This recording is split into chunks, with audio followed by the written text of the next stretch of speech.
Alright, YouTube, what's up? It's Gloom here again, and we are now on part 4 and the final part of my entire CD collection video series here that I've been doing for the year of 2026.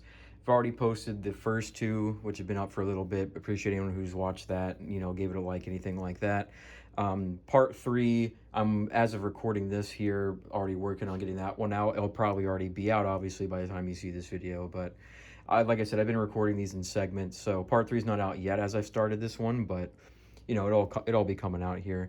But anyways, this will be part 4 and the final part of like my entire series collection here, where we're gonna go through the letter S all the way to Z and finish things up there. Last part, we finished off with letter R with Rose Funeral here. So we're gonna get into S in a second. Just a couple of things before we get into it. Fun fact, I'm actually recording this first part of this part 4 here on my birthday. Today is June 1st, 2026. I actually turned 30 years old today, so it's a big one. But because of that, I've gotten a couple of CDs in the last couple of days because of my birthday, I believe in the last part, I think I showed some of the ones I got, like my friends got me some at a record store. I believe I showed that already, but I've actually got a couple more since that as well. I actually treated myself to a couple CDs that I ordered online for my birthday, just kind of treat myself. So there's a 3 I got from Amazon. And then there's 2 I got from Discogs. One of them I've already gotten, actually got it in the mail today, which we'll get to in a second. And then one more that isn't here yet. So if it happens to get here before I finish recording all of this part 4, you'll see it. If not, you'll have to wait until I do like a CD update video or something. But that's kind of ultimately what it's going to lead to. Once I get this part 4 out and show my entire current collection, I'll wait till I get a decent amount more CDs and then do like an update video. And that's kind of how I'm going to be doing it moving forward. So I have one awaiting the mail right now. And then I believe I have a friend or two that's still wanting to get me some CDs for my birthday. So inevitably there's going to be more that I'm going to show in an update. But first I'm going to show you what I've already gotten recently for my birthday, stuff like that, and then we'll kind of get into the collection here with letter S. Sorry. So as for the 3 that I got myself on Amazon for my birthday, we've got a couple cool things here. By the way, all of the digipacks and digisleeve stuff like that are now in these like plastic cases. That wasn't like that for my other parts of my video, but I did it recently. My collection was actually like this before and I changed it. I was being really indecisive about it and wanted to have like everything look neat and clean, so I took all the plastic sleeves off so it would match the jewel cases a little bit more and just look cooler on the shelf. But at the end of the day, I thought about it. I care more about preserving the CDs, keeping them in good shape. So although it doesn't look as cool and as like neat, all the stuff that has digi-sleeves, digipacks, anything that's susceptible to wear like that, I ended up putting in these little sleeves here. So yeah, I just wanted to mention that real quick. But anyways, we'll get into the 3 stuff I got from Amazon for my birthday here. Starting out, we're adding to an artist I already owned a CD from, and that is Born of Osiris. I got their album, The Simulation, from 2019. Of course, as I showed in part 1, I already had their debut EP, The New Rain. It was the only thing I had from this band for a really long time, so this is me just now adding to the Born of Osiris collection there.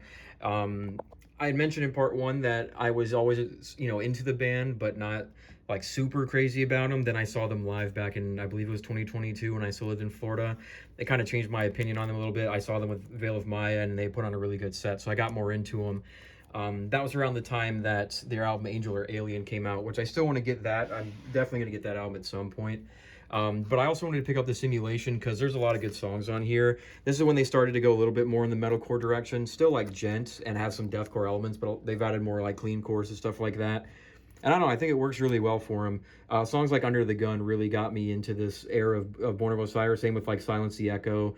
The Accursed is really good. Cycles of Tragedy. It's a really good album. It's really short. It's only 8 tracks and it's like not even 30 minutes. I think it's like a 25-minute album, damn near like an EP, but it's pretty good. It's just good, solid choruses, like this good, heavy Born of Osiris. Really glad I picked this one up. This one was also, it was a lot like cheaper since it's only a 25-minute record and it's got only like 8 tracks. The CD was only like $8 on Amazon, brand new, so it was a little bit cheaper. That's why I decided to go ahead and do it. But yeah, really nice to add some more Born of Osiris. I'm definitely going to get Angel or Alien at some point. I already know that's going to be on the list. And then I'll have to go back and listen to some of their older stuff, like A Higher Place in the Discovery. I know a lot of those songs, just haven't heard them all the way through. So we'll get some more Born of Osiris at some point. Moving on, the next thing I got, this is something I mentioned, and I believe it was part 2, Hail the Sun, which are my favorite band, you know, the one I got tattooed. I had mentioned I pretty much had their entire discography except their newest album that came out at the end of 2025. Well, I've changed that. I now have their newest album, Cut, Turn, Fade Back. Their newest record that just, like I said, came out at the end of 2025. So now I'm caught up again, have their entire discography. This is their newest album. And, you know, I had mentioned it was inevitable I was going to pick it up. I have everything they've ever made. I knew I was going to get this at some point. Yeah, finally picked it up. I listened to both the albums I've just mentioned yesterday. As of recording this, I gave them a spin. I already knew most of the Born of Osiris one, and then I've already heard this record all the way through once. So I gave it a try again. Also took the little hype sticker and put it up here with my other stickers there, which I thought was pretty cool. But yeah, Hail the Sun's newest album. I really liked the singles they were putting out to promote the album, like the Drooling Class and War Crimes especially, are like the two ones I really like. When I heard the whole rest of the album the first time, I thought it was good. You know, it's Hail the Sun. Like, it's my favorite band, so I'm going to like it. Honestly, after listening to it again, I do think it's a little bit of, like, one of their weaker albums. Now, that being said, Hail the Sun, like I said, are my favorite band, so a weak album for them is, like, and it's still, like, an A tier, S tier album, better than most bands' other, you know, good albums. So I don't mean that in a really negative way. It's just that this album definitely, at least from these two listens I've had, doesn't hit quite as hard as some of their older stuff. I don't know if I like it more than Divine Intertention even. I haven't heard that record in a while, so I need to give it a try to know for sure, but I'm kind of leaning towards maybe even liking that one more. The singles on this album, like War Crimes is one of their best songs they've ever written. Really hard-hitting song, really relevant lyrically. Same with Drooling Class is up there. Some of the, like, the other songs on here are good. I like a lot of them. I pretty much added the entire album to my playlist. But I don't know, I think although it's still Hail the Sun, it's still great vocally, great, you know, songwriting. I don't know, I think it's just not their best. The songs aren't as memorable. They're still good, and I'm still definitely gonna still listen to this album. It's just, I don't think they're gonna be like in the back of my mind as much as some of these earlier albums that I'm in love with. And then they kind of went for like a little bit more of a streamlined, poppier sound. Not saying they went, you know, radio rock or anything, but they definitely got a more like formulaic sound on this album. They actually lean into a little bit more of like a metalcore sound a little bit. Not all the way, but the production sounds really like modern metalcore, which I've seen a lot of people complain about, and I understand it. I don't know much about music production, so it's not a huge thing for me, but I do kind of understand what people are saying. And just some parts that really seem a lot more in line with like traditional songwriting, like more straightforward choruses, stuff like that, which is kind of a shame. This band was always really progressive and had that math rock feel to them, and that's, I think, was really unique about them. But like I said, it's still a good album. They're still not capable of putting out anything bad. I do also think songs like Relapse of the Love Affair is one of their best, like, most emotional songs they've made. Blight's one of their heaviest. I really like that one too. It's still a good album. Like I said, it's just, I think they can do better. So, you know, I'm not mad. It's Hail the Sun. They're still one of my favorite bands. Still a great addition to the collection. I like it. Obviously, I got it for a reason. But I'm just looking to see if maybe the next album might hit a little bit harder for me. I want to say one more thing about this album that I've seen other people say as well, was more in line, kind of about the drumming, since at this point, Donovan, I don't know if I'm assuming he would probably still write some of the drums or like collaborate with their drummer. I think his name's Alan, but I don't know if Donovan's still doing the drums or not. But the reason I want to mention that, because I've been seeing some people say that this album had a lot more of like a straightforward drumming from, I think his name's Alan, and that it's not as unique as the previous albums, and I kind of agree with that. I think Donovan's drumming was really unique and really like complex, and I think that added a lot of flair to their songs. And obviously not hating on Alan, he's a great drummer too. It's just his style's a little bit different, and I think Donovan's was a little bit more, had a more flair to it, where he's a lot more straightforward. And obviously there's some great drumming parts on this album. Like, I'm not giving him any shit. It's just, I wonder if maybe that was part of why this album didn't hit as hard, because I would assume with the drums being the rhythm section essentially, that they would write their songs around that, especially since Donovan was the vocalist too. I don't know if maybe that change in drum dynamic changed up their songwriting or not. I'm not sure. Again, I don't want to hate on the new drummer. He's a good drummer. Like, nothing against him. It's just, I just wonder if that is kind of what's moving the album's direction a little bit. But yeah, still a great album.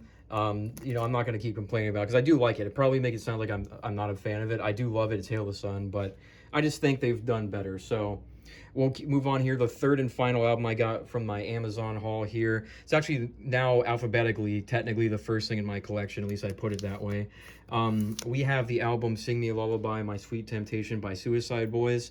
I know some people probably technically put this in the letter S, and I get that, but their name technically starts with like the dollar sign. And it kind of categorizes that, at least on streaming and like the music app I use, like first before everything else. So I kind of just put it like that. Because I don't know, I'm weird about this. Probably not a big deal, but whatever. But anyways, although it's in a really shitty digi sleeve that, you know, is kind of nothing. I'm a big fan of Suicide Boys. I know a lot of people don't like them and their fan base can be kind of cringe, which I'm not disagreeing with. I just, I don't really care about a band's fan base or an artist's fan base. It's more about like how I personally connect with the music. I don't care about who else likes the artist, anything like that. And I do have a lot of love for this album.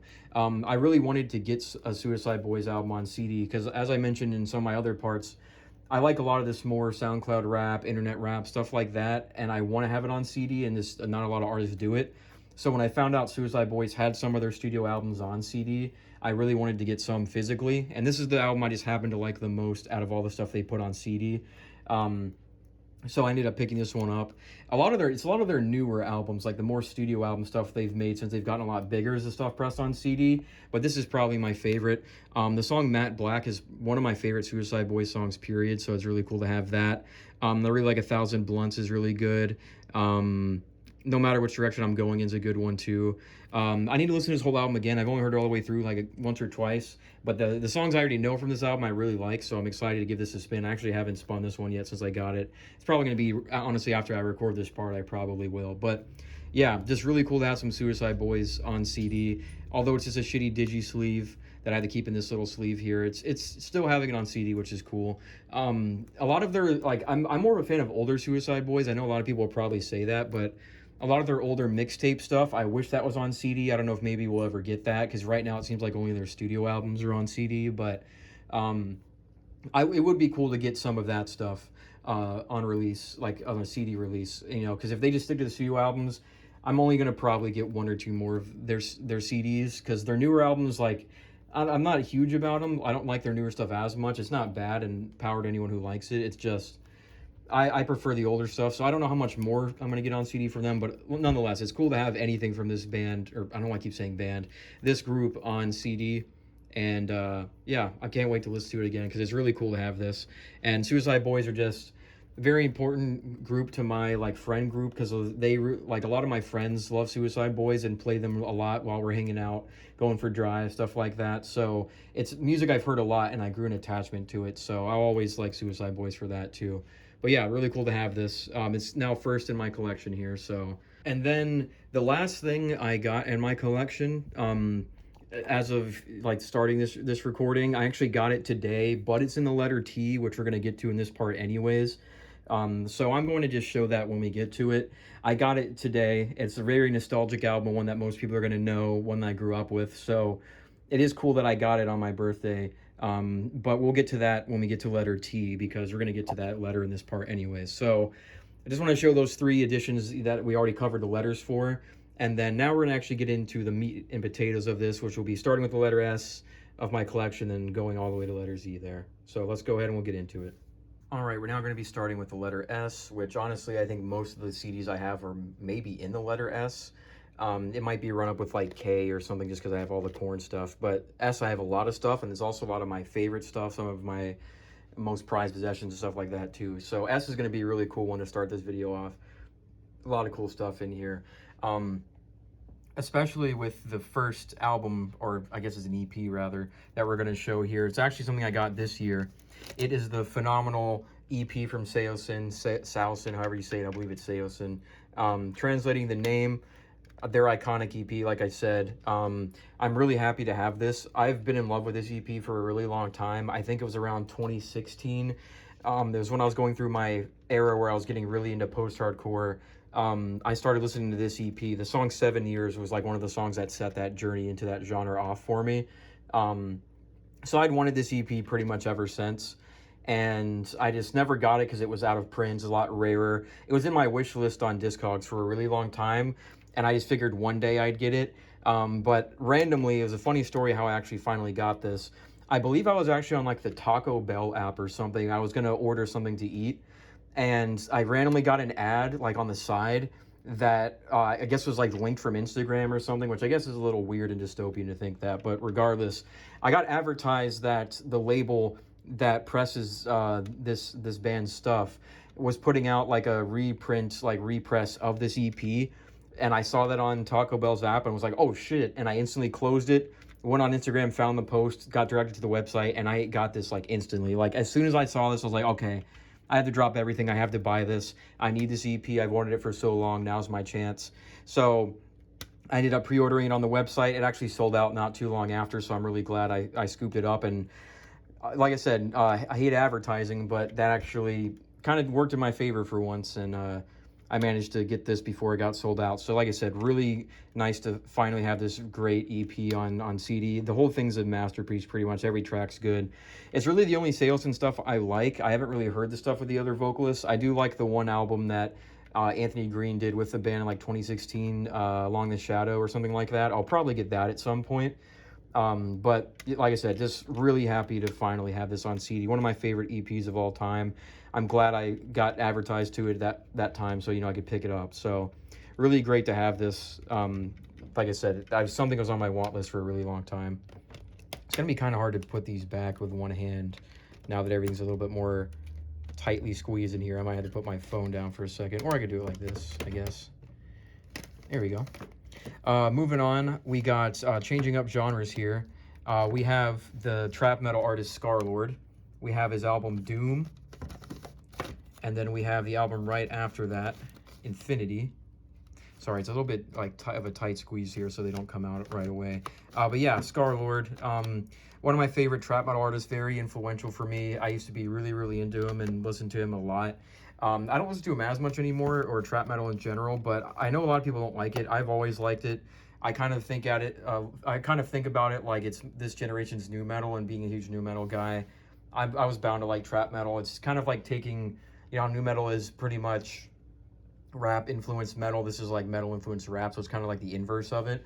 And I know a lot of people don't like Scarlxrd, but he's probably one of the best in the genre, the most consistent, has the most albums. A lot of people are trying to copy him now in this scene. But yeah, Scarlxrd, he doesn't have a lot of stuff on CD. I think there's actually only one other album from him that's even on CD. Because they all came out around the same era when he was on, I think, Island Records, and I don't think he's with them anymore.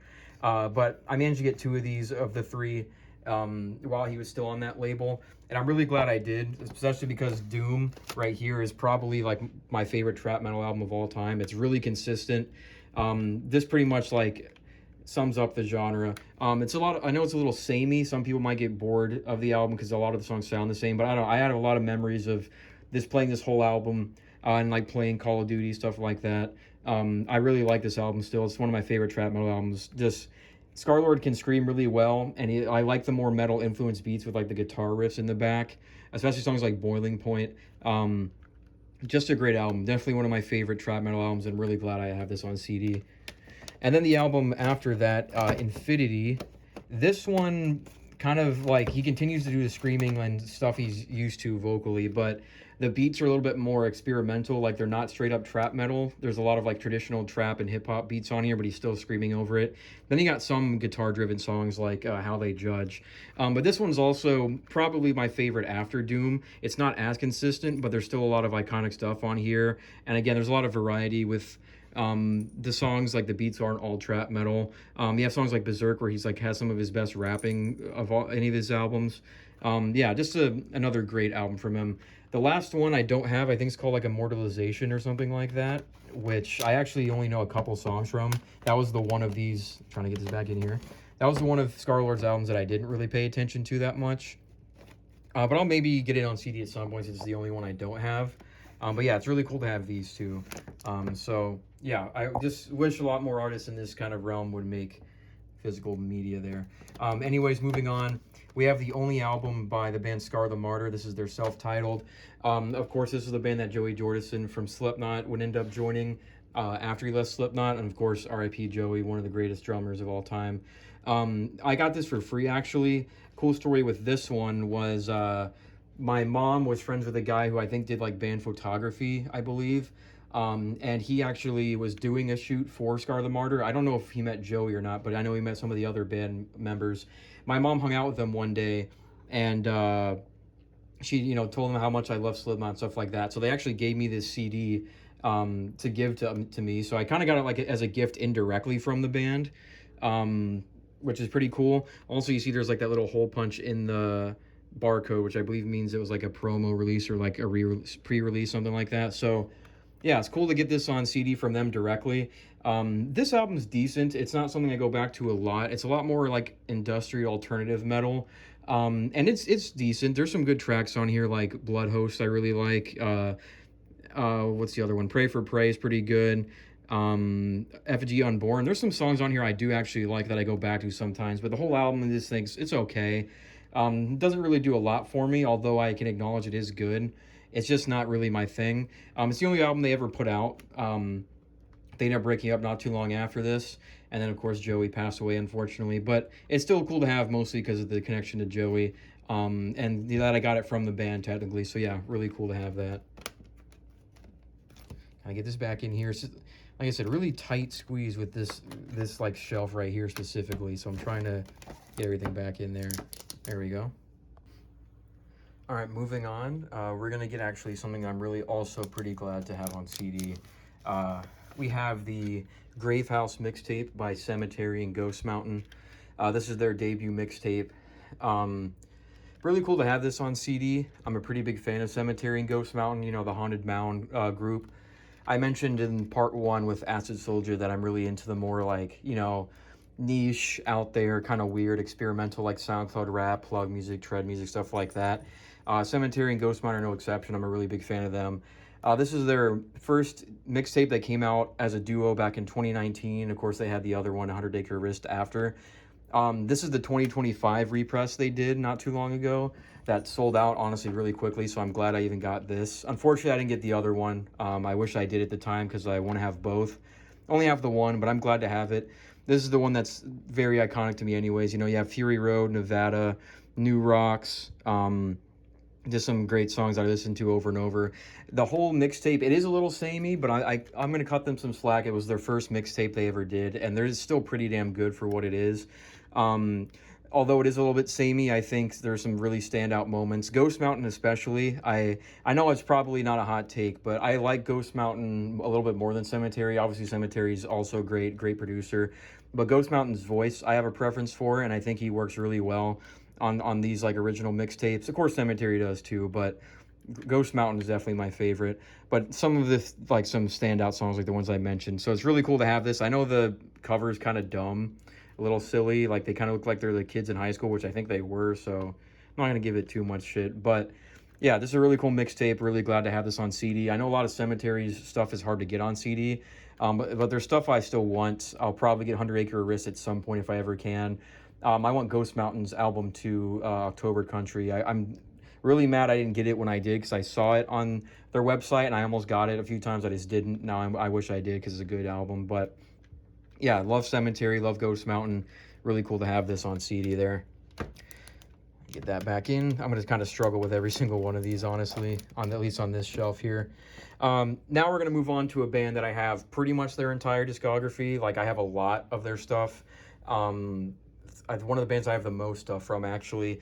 It's a band that I was really obsessed with for a couple years. That's kind of why I have everything from them. But it's the early 2000s post-hardcore band, Senses Fail. We have their debut EP, From the Depths of the Dreams. This is the reissued version with a different cover and a couple extra songs on there, digipack. Yeah, like I said, this is their first EP. Really great stuff, really raw, like really encapsulates that early 2000s post-hardcore sound really well. That really angsty, melodramatic stuff that I like, especially songs like Bloody Romance, Handguns and Second Chances. Of course, you have Steven, 187. Just a great EP. I think their earlier stuff is still some of my favorite in this kind of era. I like all their stuff. Obviously, I have it all for a reason, but I do like this older stuff a little bit more than their newer stuff. Speaking of that, we have their fantastic debut album, Let It Unfold You. This is actually this. Most of the stuff I have from Since It's Failed, by the way, are like special or deluxe editions with bonus tracks, just because I was such a big fan of this band for a while that I had to get all the bonus tracks on there. But this is their first album. This is the version that has the DVD and then a bunch of bonus tracks, including their cover of Institutionalized by Suicidal Tendencies, which I heard in the American Wasteland soundtrack years ago as a kid. American Death, which is a bonus track that I really like too. But this album is just fantastic. This is probably like in the running for my favorite album from theirs. You have some really great songs like You're Cute When You Scream, Bite to Break Skin, NJ Falls into the Atlantic. Irony of Dying on Your Birthday is a crazy scream from Buddy on that. Martini Kiss too is a really good song. Just a really, really great early 2000s album, like post-hardcore album. I think this is one of the best like mall screamo albums you can get from that era. I also believe the cover, I don't know if it is directly or inspired by Max Payne. I think it is, but yeah, just a cool cover too. I believe this deluxe version with this DVD was actually supposed to come with a like cover case on there, like a cardboard sleeve over it. But I got this used, I believe, on either eBay or Amazon, so it didn't come with it. I'm not too mad about that. I just didn't get it, which it's kind of sucks, but it's whatever. I still got the album, so not a big deal. I'm gonna start putting these up here just so I don't gotta struggle to keep putting these in here.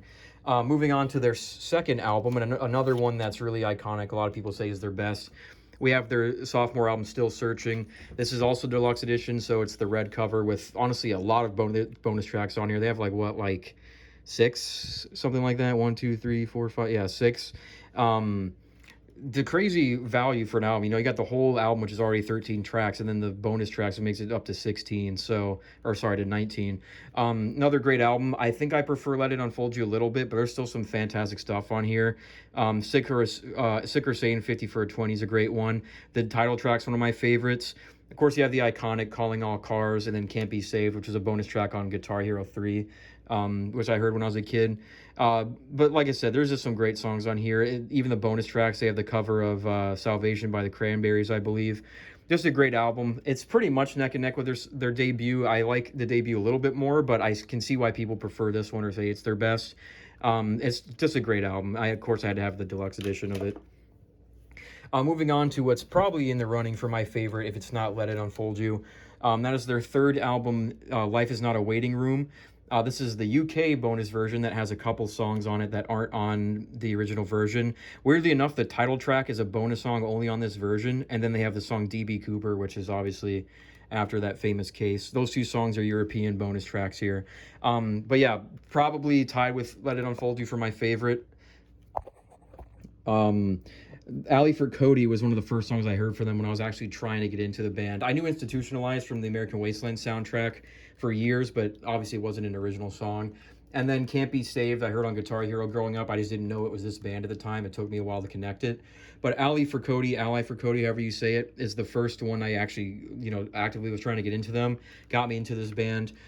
This is a great album from them. It's got a little bit more of a metalcore sound in some parts, but still got that mall screamo post-hardcore sound. Some great songs like Lungs Like Gallows, Garden State, Family Tradition. Hair of the Dog has a really emotional kind of nostalgic riff at the beginning of it. This album also has very sad lyrics. It's very emo. The lyrics are very depressing about about Buddy's alcoholism he was struggling with. But yeah, probably tied for my favorite album from them. I really like the album cover too. I've always liked Gas Masks, so I think it's cool. But yeah, really nice to have this version as well since it has the 2 bonus tracks on there. I don't know which one I would say is definitively my favorite. Let It Unfold You might be edging it out a little bit, but this is definitely a close second. And then moving on with some more of their studio albums, we got 2010's The Fire. This is the one that's in a digipack for some reason, but it's also a bonus edition that has a DVD, I believe. No bonus tracks on here, unfortunately, just a DVD. But another solid album from them. It's one of the weaker ones of this early era of the band, but it is still pretty good. It's one of their heavier ones. There are some really great songs like Lifeboats, Landslide, You know, got the cover or the singles like was it New Year's Eve and The Fire, St. Anthony. Coward's a good song too. Yeah, it's one of their heavier of this era. I do like this album a lot. It's just I think one of the weaker of the 4 I've been showing here. I of course still had to have it. I needed to have their whole discography, so of course I picked this one up. Again, it's a digipack for some reason. I think it's the only like studio album from them that I have that is a digipack, which is weird. I don't know if it's because it's the specific version of it, but yeah, really cool album. It's just not like one of their greatest. I think they have better. Then moving on, we have their greatest hits compilation, Follow Your Bliss, The Best of Senses Fail. This is a 2 CD greatest hits. I don't normally buy greatest hits. I'm not really that kind of guy. But I got this one because there is a bonus EP on the second disc that has 4 original songs, which are all really good. Warpaint, Vines, Early Graves, and Waves are all pretty good songs. Every song that's on the actual greatest hits disc, I have all those songs on the original albums anyway. So I only got this for the EP. But once again, I was really into this band. I had to have everything they made. So although I have most of this album already, on everything else, I just had to get it for the bonus EP, which are good songs. This is like their last release before they would transition to being a little bit more like melodic hardcore, a little bit heavier for a little bit, and then they ended up going back to their OG sound. But this was the last release before they went through that period of being a little bit heavier, more hardcore, which we'll get into those albums next. Starting with Renacer, which is the, I think that's how you say that. I know it's Spanish, I believe. The one album they did with Staple Records, they were on Vagrant Records for everything I just showed, or besides the EP. But yeah, this is when they started to go a little bit more like mixing like more like hardcore punk, melodic hardcore with like some more shoegazy kind of sounds, which I think works for them really well. I really like the album cover. I like the nature pictures here. But yeah, this album, this era of the band, I do like it. I like how they went for a little bit heavier tone, and they really do make it work. There's some like actual breakdowns on here sometimes, a lot more harsh vocals than they usually do. So it is a good album. I don't think this era is my favorite, but at the time when I was really getting into this band, I was really into this era because it was heavier. But now I still prefer their older stuff, but I do respect in like these 2 albums. Some good songs in here. Glass is probably one of their best choruses, one of their most like vibey songs. Holy Mountain, you got Canine, Frost Flower, Snakebite, a lot of really good like heavier songs. And then in 2015, they signed with Pure Noise Records and put out Pull the Thorns from Your Heart, which is pretty much following the footsteps of Renacer. A lot more heavier, melodic, hardcore, but a lot of the shoegazy stuff. Album cover is really fitting of that too, and I really like the album cover, like the colors and everything. This is a jewel case, but it has a cover cardboard sleeve on it. That's why it's in this plastic sleeve, so I can keep the sleeve nice. But yeah, this is probably, out of all the albums I had for them, probably the one I go back to the least. There was a period where I really liked it. And really like the heavier sound. It's just nowadays I don't go back to it that much. Still a great album. I'm not hating on it by any means. It's just one of the ones I just kind of wore off for me a little bit. But there's still some great songs like Wounds. There's a lot of long titles on here. My Fear of an Unlived Life is a good one too. This album is really emotional. It's got a lot of like more positive lyrics. This is when Buddy, I think, was starting to get a lot better mentally. And I do really like that aspect of the album because it has that like shoegazy vibe mixed with the more positive, like inspirational lyrics. I think is really cool. And then there's some heavier stuff on here, a lot more harsh vocals. It's just not the one I go back to a lot anymore. Still respect the hell out of it though. And then, like I said, they were on Pure Noise moving forward, so everything else is going to be on Pure Noise Records. We have their EP, In Your Absence, which is an acoustic EP. It has 3 original songs that are more like acoustic, and then 2 acoustic versions of songs from their earlier albums. I don't really buy this kind of stuff, but again, I was really into this band. I wanted to get their whole discography. And I actually got, I'll get into a second, I got a 3 CD bundle from Pure Noise because their album, their newest album at the time, If There Was Light, It Will Find You, which we'll get into in a second, that had a pre-order where you could get that, this CD, and Pull the Thorns from Your Heart in like one bundle for only like $20. So I figured it was 3 things I didn't have in my collection already. I wanted their new album, so I got that, got this CD with it, got this CD with it as well. So it was a cool little thing to have there, to have the 3 CDs in a bundle. And then this, of course, came with, it was the Gates album, I believe, that I got for free. But yeah, this acoustic EP, I'm not really someone who buys these kind of acoustic EPs and releases like that, but I actually do like the original songs. They're pretty good. Just to Peru's like a really just like kind of cutesy, feel-good song. But then you have songs like In Your Absence and Deathbed, which are kind of more on the sad side. This is also when they started to use this guy as their mascot, so that's pretty cool. But yeah, cool EP. It's not something I listen to a lot, but sometimes I'll throw it on. And of course, you have their album where they return to their more pop punk, mall screamo kind of sound. We have If There's Light, It'll Find You, has a little mascot on there. This is more of a concept album, I believe, about either losing your wife or losing your wife and having to raise a child by yourself. It was something that Buddy was going through like anxiety about because he was about to have his first child, I believe. So it's a cool concept. Album cover kind of reflects it. But yeah, this was them moving back into a more of their older sound. You have some more like pop punk songs like Double Cross is really good. Elevator to the Gallows is good. Gold Jacket, Green Jacket, I like that song as well. A really good album, really solid. This is another one I don't go back to a lot anymore, but when this came out, I was really into it. It was a really great return to form, and I was really excited for it. That's why I pre-ordered it in that bundle. But yeah, great album. This is one of their better ones for sure. Like their newer era, I've listened to this band a lot. We'll get into it in a second with kind of some closing thoughts on this band because they have one more release from them. But yeah, still a good album. Really good that they went back to their original sound there. And then ending off my Senses Fail collection with the most recent thing I have from them. It's actually the re-recording of From the Depths of Dreams, their first EP, which I have. This is the re-recorded version in 2019. Got the little mascot on there as the cover, while still has the original art there too, which is cool. I'm, again, not someone who buys re-recordings that often, but the main reason I got this one is because it has the song Bastard Son on it, which I really like that song, and it wasn't on the original EP, so that was one of the reasons I got it. And also, like I said, I was really into this band. I wanted to get their whole discography. And the re-recording is actually pretty good. I think Buddy's vocals have gotten better over the years, so this is actually a re-recording I don't mind.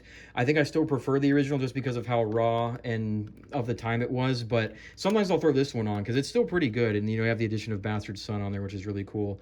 But yeah, that's all I have from Senses Fail right now. The only thing I'm missing on CD really is their newest album. What is that album called? Hell Is In Your Head, I think it's called. That's the only one I don't have, mostly because by the time that album came out, I was kind of over this band. Not in like a negative way, it's just I was looking into other bands, newer things. So I just haven't got it yet. I do like that album though. I'm gonna definitely get it on CD at some point, so I can obviously have the collection complete. But it is a pretty good album. I like the singles. It's just, again, by the time that album came out, I was looking into other bands and stuff. Because the thing with Senses Fail is I was really obsessed with this band for a few years. I believe from like 2016 to like 2018, 2019. This is like my favorite band for a couple years. I had a problem with it though, where I like got into this band and then quickly got into their entire discography like really fast.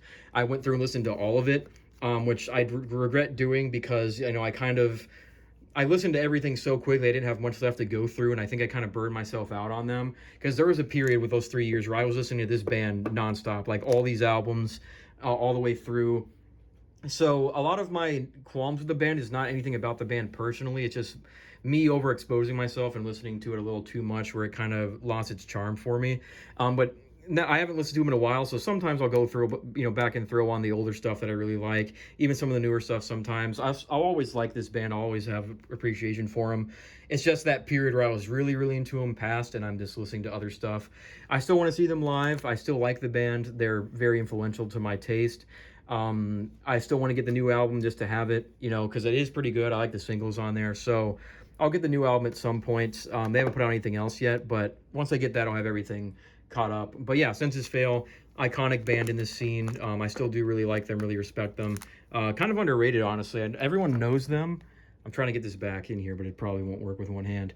Everyone knows this band, but I feel like they're a little bit underrated because most people really only know the big songs. But yeah, that was a big chunk of Senses Fail there. So we'll move on to the rest of letter S here once I put this back. All right, so that was all of Senses Fail. We'll keep going with the letter S here. We got a couple more cool things here. There's going to be another album that I don't think a lot of people are probably going to know. Trying to get this here without making this fall. 1 second. Anyways, we have the album 7th Issue by the artist Seotaiji, I believe is how you say it. Again, this is probably something not a lot of people are going to know, but this is a really good album, really underrated. For those of you who don't know, Seotaiji, I think that's how you say it. I'm probably butchering it, but it was a Korean artist. He was originally of a really popular K-pop group called Seotaiji and the Boys. He was the leader of that group. It was a group that was really influential on like modern K-pop and what K-pop is now. But at some point, I think he got kind of disillusioned with the whole scene in the music industry going on in Korea, and he left and ended up doing solo work and randomly pivoted to doing like more metal and like punk music. He had an album come out before this one. I think it's called Ultramania. That's like straight up nu metal. Like it sounds like Korn, POD, stuff like that.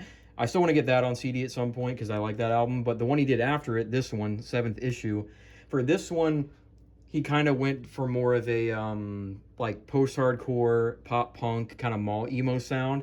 And surprisingly, it's really good. Like for a Korean artist who was originally a K-pop artist to like make this album and then make it sound this good, it's really good. Like really like this album, really appreciate it. Some great songs on here like Livewire, Victim, Robot. He has a song called FM Business, which is kind of about his like issues with the music business, stuff like that. But yeah, really great, underrated album. Surprisingly, although obviously I didn't grow up listening to this album, I'm not from South Korea, but this album somehow manages to capture that like really cool like early 2000s mall emo vibe like really well, and gives me a lot of nostalgia for that time, even if I didn't know this album growing up. So I really respect that. This is a really good album. Like I said, just really underrated. It's really crazy that it came from a former K-pop artist of all things. This is a really great, underrated album. I would definitely listen to it if you like mall emo, stuff like Senses Fail and Silverstein, stuff like that. You'll probably like this album. This is also like the anniversary re-release version or something like that. It has a bonus song called Watch Out on it, which is probably my favorite song from him. His screaming is actually pretty good too, which is surprising. And even the live version of that song he does, he can still scream pretty well. So yeah, really cool, underrated album. I feel like more people need to check this group out. Because the solo stuff he did as like more of a metal and punk band, good stuff here. So yeah, really appreciate this artist. Really glad to have this on CD. All right, so we're going to be continuing off here. We just finished with the letter S. We are on the artist Seotaiji. I'm recording this next segment like a week or so after I did that last part, just because I've been busy, a lot of stuff's been going on, so I'm getting back to recording the rest of this video now. So you're going to see some lighting changes, obviously. But since that last segment I did, I've actually gotten one new CD that was in a previous letter, so we'll cover that real quick and then we'll keep going with the letter S. But I already mentioned, we had covered this earlier, one of my favorite bands is Placebo. I had only had their self-titled debut, the 20th anniversary collector's edition. Since then, I actually got in the mail their 3rd album, Black Market Music. This is the US pressing that has the bonus track, Without You I'm Nothing, featuring David Bowie. And then it has the cover of I Feel You by Depeche Mode as a bonus track. Yeah, this is their 3rd album. Really good album from them. I had already mentioned how I was going to definitely get more of this band's work because I'm a really big fan of this band. I still want to get the 2nd album, Without You I'm Nothing. I need to get that too. I'll probably end up getting Sleeping with Ghosts also, but I wanted to cross this one off the list because I really like a lot of the singles. Taste in Men, Special K, Slave to the Wage, then a lot of the deeper cuts, Spite and Malice, Black Eyed, Blue American, Peeping Tom. There's some really good stuff on here, so glad to pick up some more Placebo. Again, one of my favorite rock bands, so had to add some new stuff to the collection from them. That's the only new CD I've gotten since... This is going to be a little annoying to put it. Oh, we got it. That's the only CD I've gotten recently. I'd already covered all my other new additions in previous parts, but that's the only other new one I got right now. I'm still going to be getting more, obviously. It's just that's the only one I can cover at the moment. And before we continue with the letter S, just going to mention one more thing. Added to my little sticker thing going up here, where I've been putting, band sticker stuff like that. We've added the band Moral Gray here, their sticker.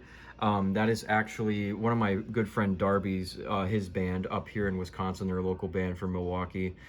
They're more like an alternative metal band, kind of remind me of like Chevelle, kind of Deftones a little bit, but also has some metalcore in there. So check out Moral Gray. Like I said, my friend Darby's band, he's the bassist. I got this sticker when I've seen his band live at their debut show up here. They just played a show recently at the X-Ray Arcade, which I mentioned is a venue I go to a lot. So of course I had to show up, support my good friend Darby there. They were giving out stickers at their table, so I got one, put it on the shelf here. So yeah, shout out Darby, shout out Moral Gray. Again, good band. They don't have any music on streaming yet, but I think they're going to be soon, so keep an eye on that. Good band. Like I said, my friend Darby's in it. Great dude, good bassist, just cool stuff here. So I had to add that to the shelf there. But now we'll actually get back to the letter S. Like I said, we finished off with Seotaiji. Now we're going to get into one of the more rarer, more valuable and like lesser known things in my collection. I took this out right here because it's a little bit hard to put back in. So we have the deathcore band Shadow of the Colossus, actually, of course named after the game. This is their debut self-titled album. Originally came out in 2010, but this is a pressing from, I believe, 2013. They did a limited pressing when their second album, Endgame, came out, which is also a limited pressing, limited to 300 copies. But yeah, shout out to Colossus. Really underground, underrated deathcore band that never really got that big. These are their only 2 albums. They're both in these like cardboard sleeves. I got these both when they came out in 2013. Limited 300 copies each. Great band, really underrated. Unfortunately, they never got super big, and they also aren't on streaming, I would believe, probably because of their name, obviously being based on a video game. But this is some of the best deathcore I think you'll ever hear, period. This first album is like kind of a concept album about the game. There's a couple songs with like lyrics referencing the game, but it's not like a straight up concept album. But you got some fantastic deathcore songs on here: Spill Bilderberg Blood, Serve the Death Sentence, Labor the Enslaver, LSD. There's some really fucking good songs on here. And their second album, and currently their only other album, Endgame, also phenomenal. Still deathcore. It's got a lot of that melodic deathcore sound in them. And they also mixed up a little bit of metalcore in here. This album also has their vocalist from this album, but also they introduced a second vocalist who does like more like hardcore kind of shouting vocals. And I think it fits the band really well. So a lot of heavy deathcore. Songs like Insurgents are definitely a standout. A lot of like really emotional and like really heartfelt lyrics as well. Like Sentimental Proof, Dawning of a New Age, Amygdala, Crown of Nothing. Shout out Colossus was just a phenomenal band. Like I said, unfortunately, this is the only two albums they ever put out. I think they're a band that obviously just didn't get too big. They got things going on, have families and stuff like that. So, unfortunately, they're not really, making a lot of music. I think they put out one single in the last couple years, which is pretty good, which I own that single digitally. I think it was a free download on Bandcamp, but that's all else they have out. But yeah, check them out. It's one of the many really super underrated, really good deathcore bands that I know. So if you don't know Shadow of the Colossus, definitely check this out. Great stuff. And again, I mentioned this is one of the more valuable things in my collection because how rare these are. So yeah, really great to have these, especially I got them when they came out. I also used to have a shirt. They did like a limited shirt pressing with the album cover for this on it, and the shirt was only 50 pressings of that shirt made. I used to have that as well, but I gave it to one of my good friends since he was moving away. I gave it to him as like a memento because he was a really big fan of this band too. So I don't have the shirt anymore, but I did used to have the shirt with this album cover on it, which was even rarer than these CDs. But yeah, really cool stuff. Shadow Colossus are a great band. All right, we're gonna be keeping it going here with some more underrated deathcore, another band that's not too big. It's gonna be kind of hard to get out of here because of the sleeves behind it, but let me try and get that out here without messing it up. There you go. We have the band She Must Burn. This is their self-titled debut EP. I believe they originally released in 2015, and they got signed to Artery Recordings and put it back out. I think it's still the same EP. Nothing else changed on here. It's just the Artery Recordings pressing of it. And then we also have their first album, Grimoire, here from 2017. She Must Burn are a really underrated deathcore band as well. They're very similar to bands like Make Them Suffer or Carnifex. They have that blackened, like, symphonic deathcore sound. This band is really underrated. I remember hearing the song Possessed off this EP one time on YouTube and was really into it. Ended up picking up the EP. They're honestly more like think of like Make Them Suffer but British, because they were a British band. But they're really similar to Make Them Suffer, really symphonic, has that black metal kind of influence to it. This is a great EP. And then in 2017, they put out their debut album, Grimoire, which is really good. One of my favorite albums of 2017. It also has, funnily enough, the two bands I mentioned they're influenced by. It has Sean from Make Them Suffer and Scott from Carnifex on this album, which is really cool. Of course, I mentioned Carnifex is one of my favorite bands, and we talked about Make Them Suffer earlier. Scotty and Lewis from Carnifex doesn't do a lot of features, so it's cool that he's on here. But yeah, this is a really great blackened deathcore, blackened metalcore album. If you like Carnifex, Make Them Suffer, any of that blackened influenced deathcore, definitely listen to this because this is really underrated.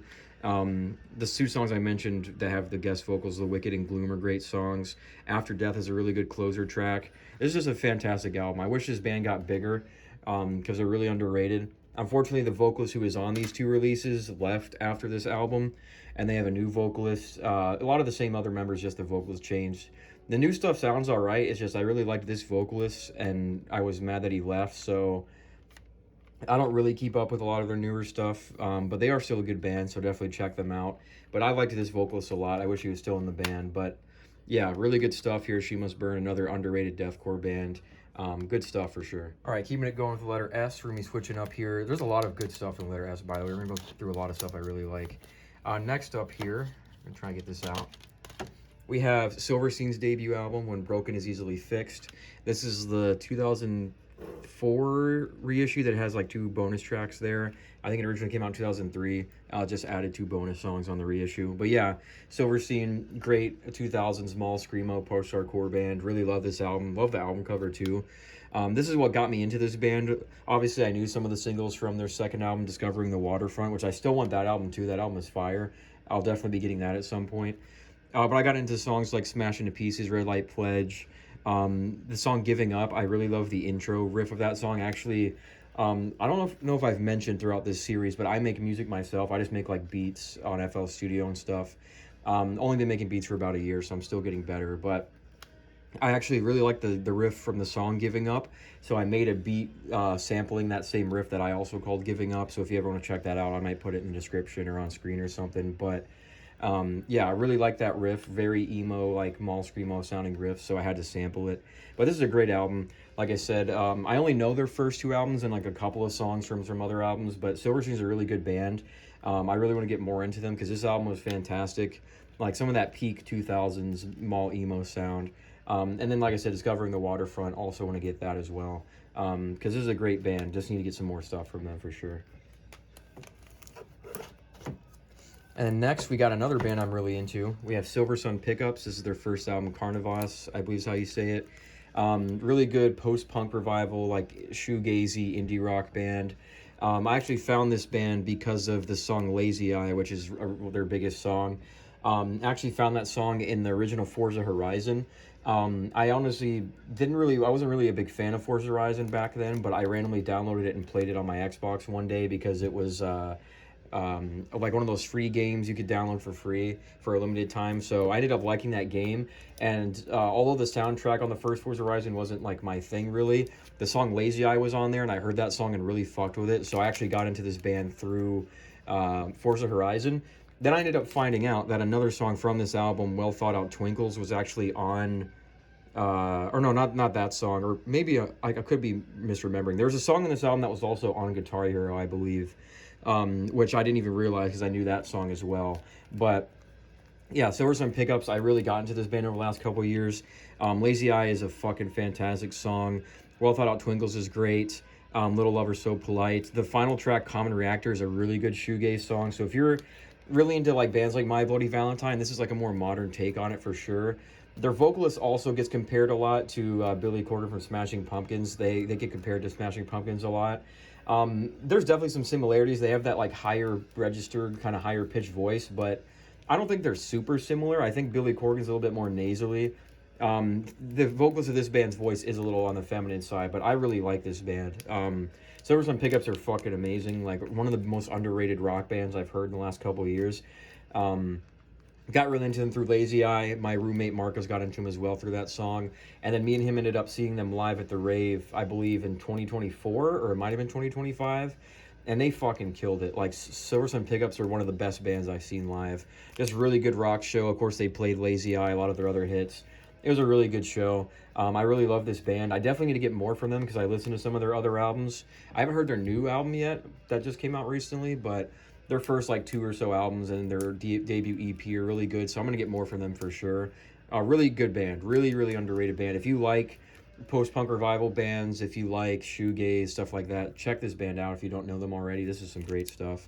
And this is in some like really thin kind of digibook thing, which sucks, but glad to have the album regardless. All right, we're gonna be getting into a band that a lot of people don't like, kind of a controversial pick here, but it's the only album I have from them. We have the infamous band Skillet. We have their album Collide, which I think is like their 4th album or something like that. Yeah, Skillet, not a huge Skillet guy. Honestly, I think this band's pretty cringe, especially their modern stuff. Really just bland, generic Christian rock. Their vocalist is really dumb, said a lot of stupid shit. However, I do, while saying that, I do think the vocalist of Skillet does have a good voice, or at least he used to have a good voice.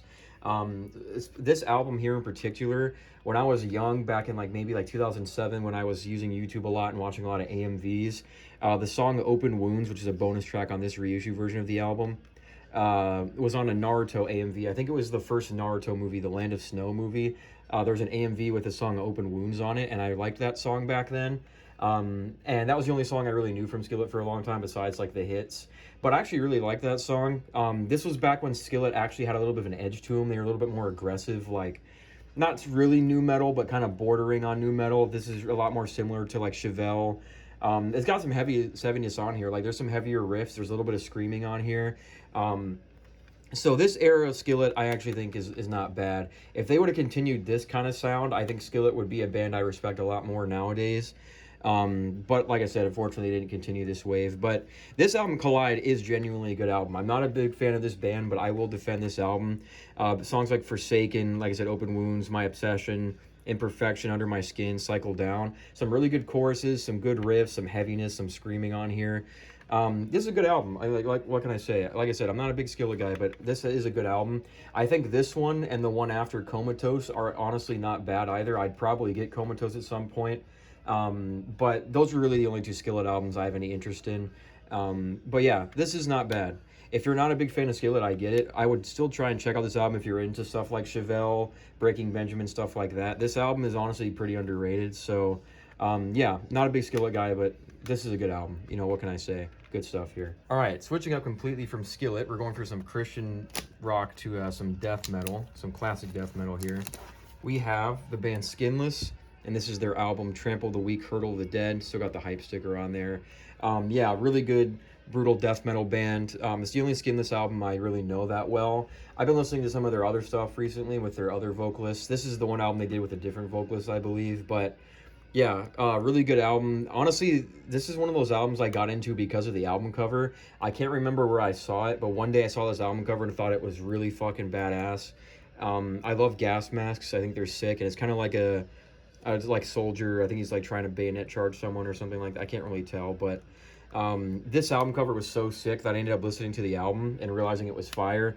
This was also around when I was starting to get into death metal proper a lot more. So I've been into this album for a while, and I actually found this on a whim. It was actually when I first moved up here to Milwaukee, me and my roommate Marcos, we visited Chicago at some point when I first moved up here. It was my first time in Chicago. And we visited a record store in Chicago. I believe it was Reckless Records. And I looked through the CD selection and ended up to find this. And it was crazy because this album, like this is the original pressing of this from Relapse. It's honestly not super common anymore. So when I saw this and with the sticker still on it, of course I had to pick it up. I was really surprised to see this there. So yeah, I had to grab it. Really great death metal album. Really love the vocals. A lot of heaviness on here. Of course, you got the Wicked World covered. You also have songs like Unilateral Disgust, Deviation Not Be Tolerated, Spoils of the Sycophants, probably my favorite. Just some great brutal death metal on the heavier side. Again, it's the only album they did with this vocalist. I do like their other stuff, and I've been listening to some of it, so I'll probably get some more from them at some point. But yeah, really cool to have this. I know they actually recently did like a repressing of this, and I don't think there's any difference. It might be remastered, but this is the original pressing, which again, based on how I got it, it's cool to have it. So yeah, really good band, really good death metal band. I need to check out some more from them. All right, moving on with a CD I actually just got recently within the last month or so, and it's also a phenomenal album. We have the album Wires and the Concept of Breathing by Skylit Drive. This is the 15th anniversary edition, so it's in a digipack, and it has some bonus tracks that are all just like live tracks. I've wanted this album for a really long time. I've loved this album for a long time. Really like a Skylit Drive. At least this album. I know a little bit of their other stuff, but this is really the album that everyone loves. You know, it's that 2000s post-hardcore, a little bit of that metalcore in there, that mall emo sound. I know some people don't like the vocalists, but I fuck with it. I think this album is really good, and I'd wanted it for a long time. I had many opportunities to get this album over the years, and I just ended up never buying it.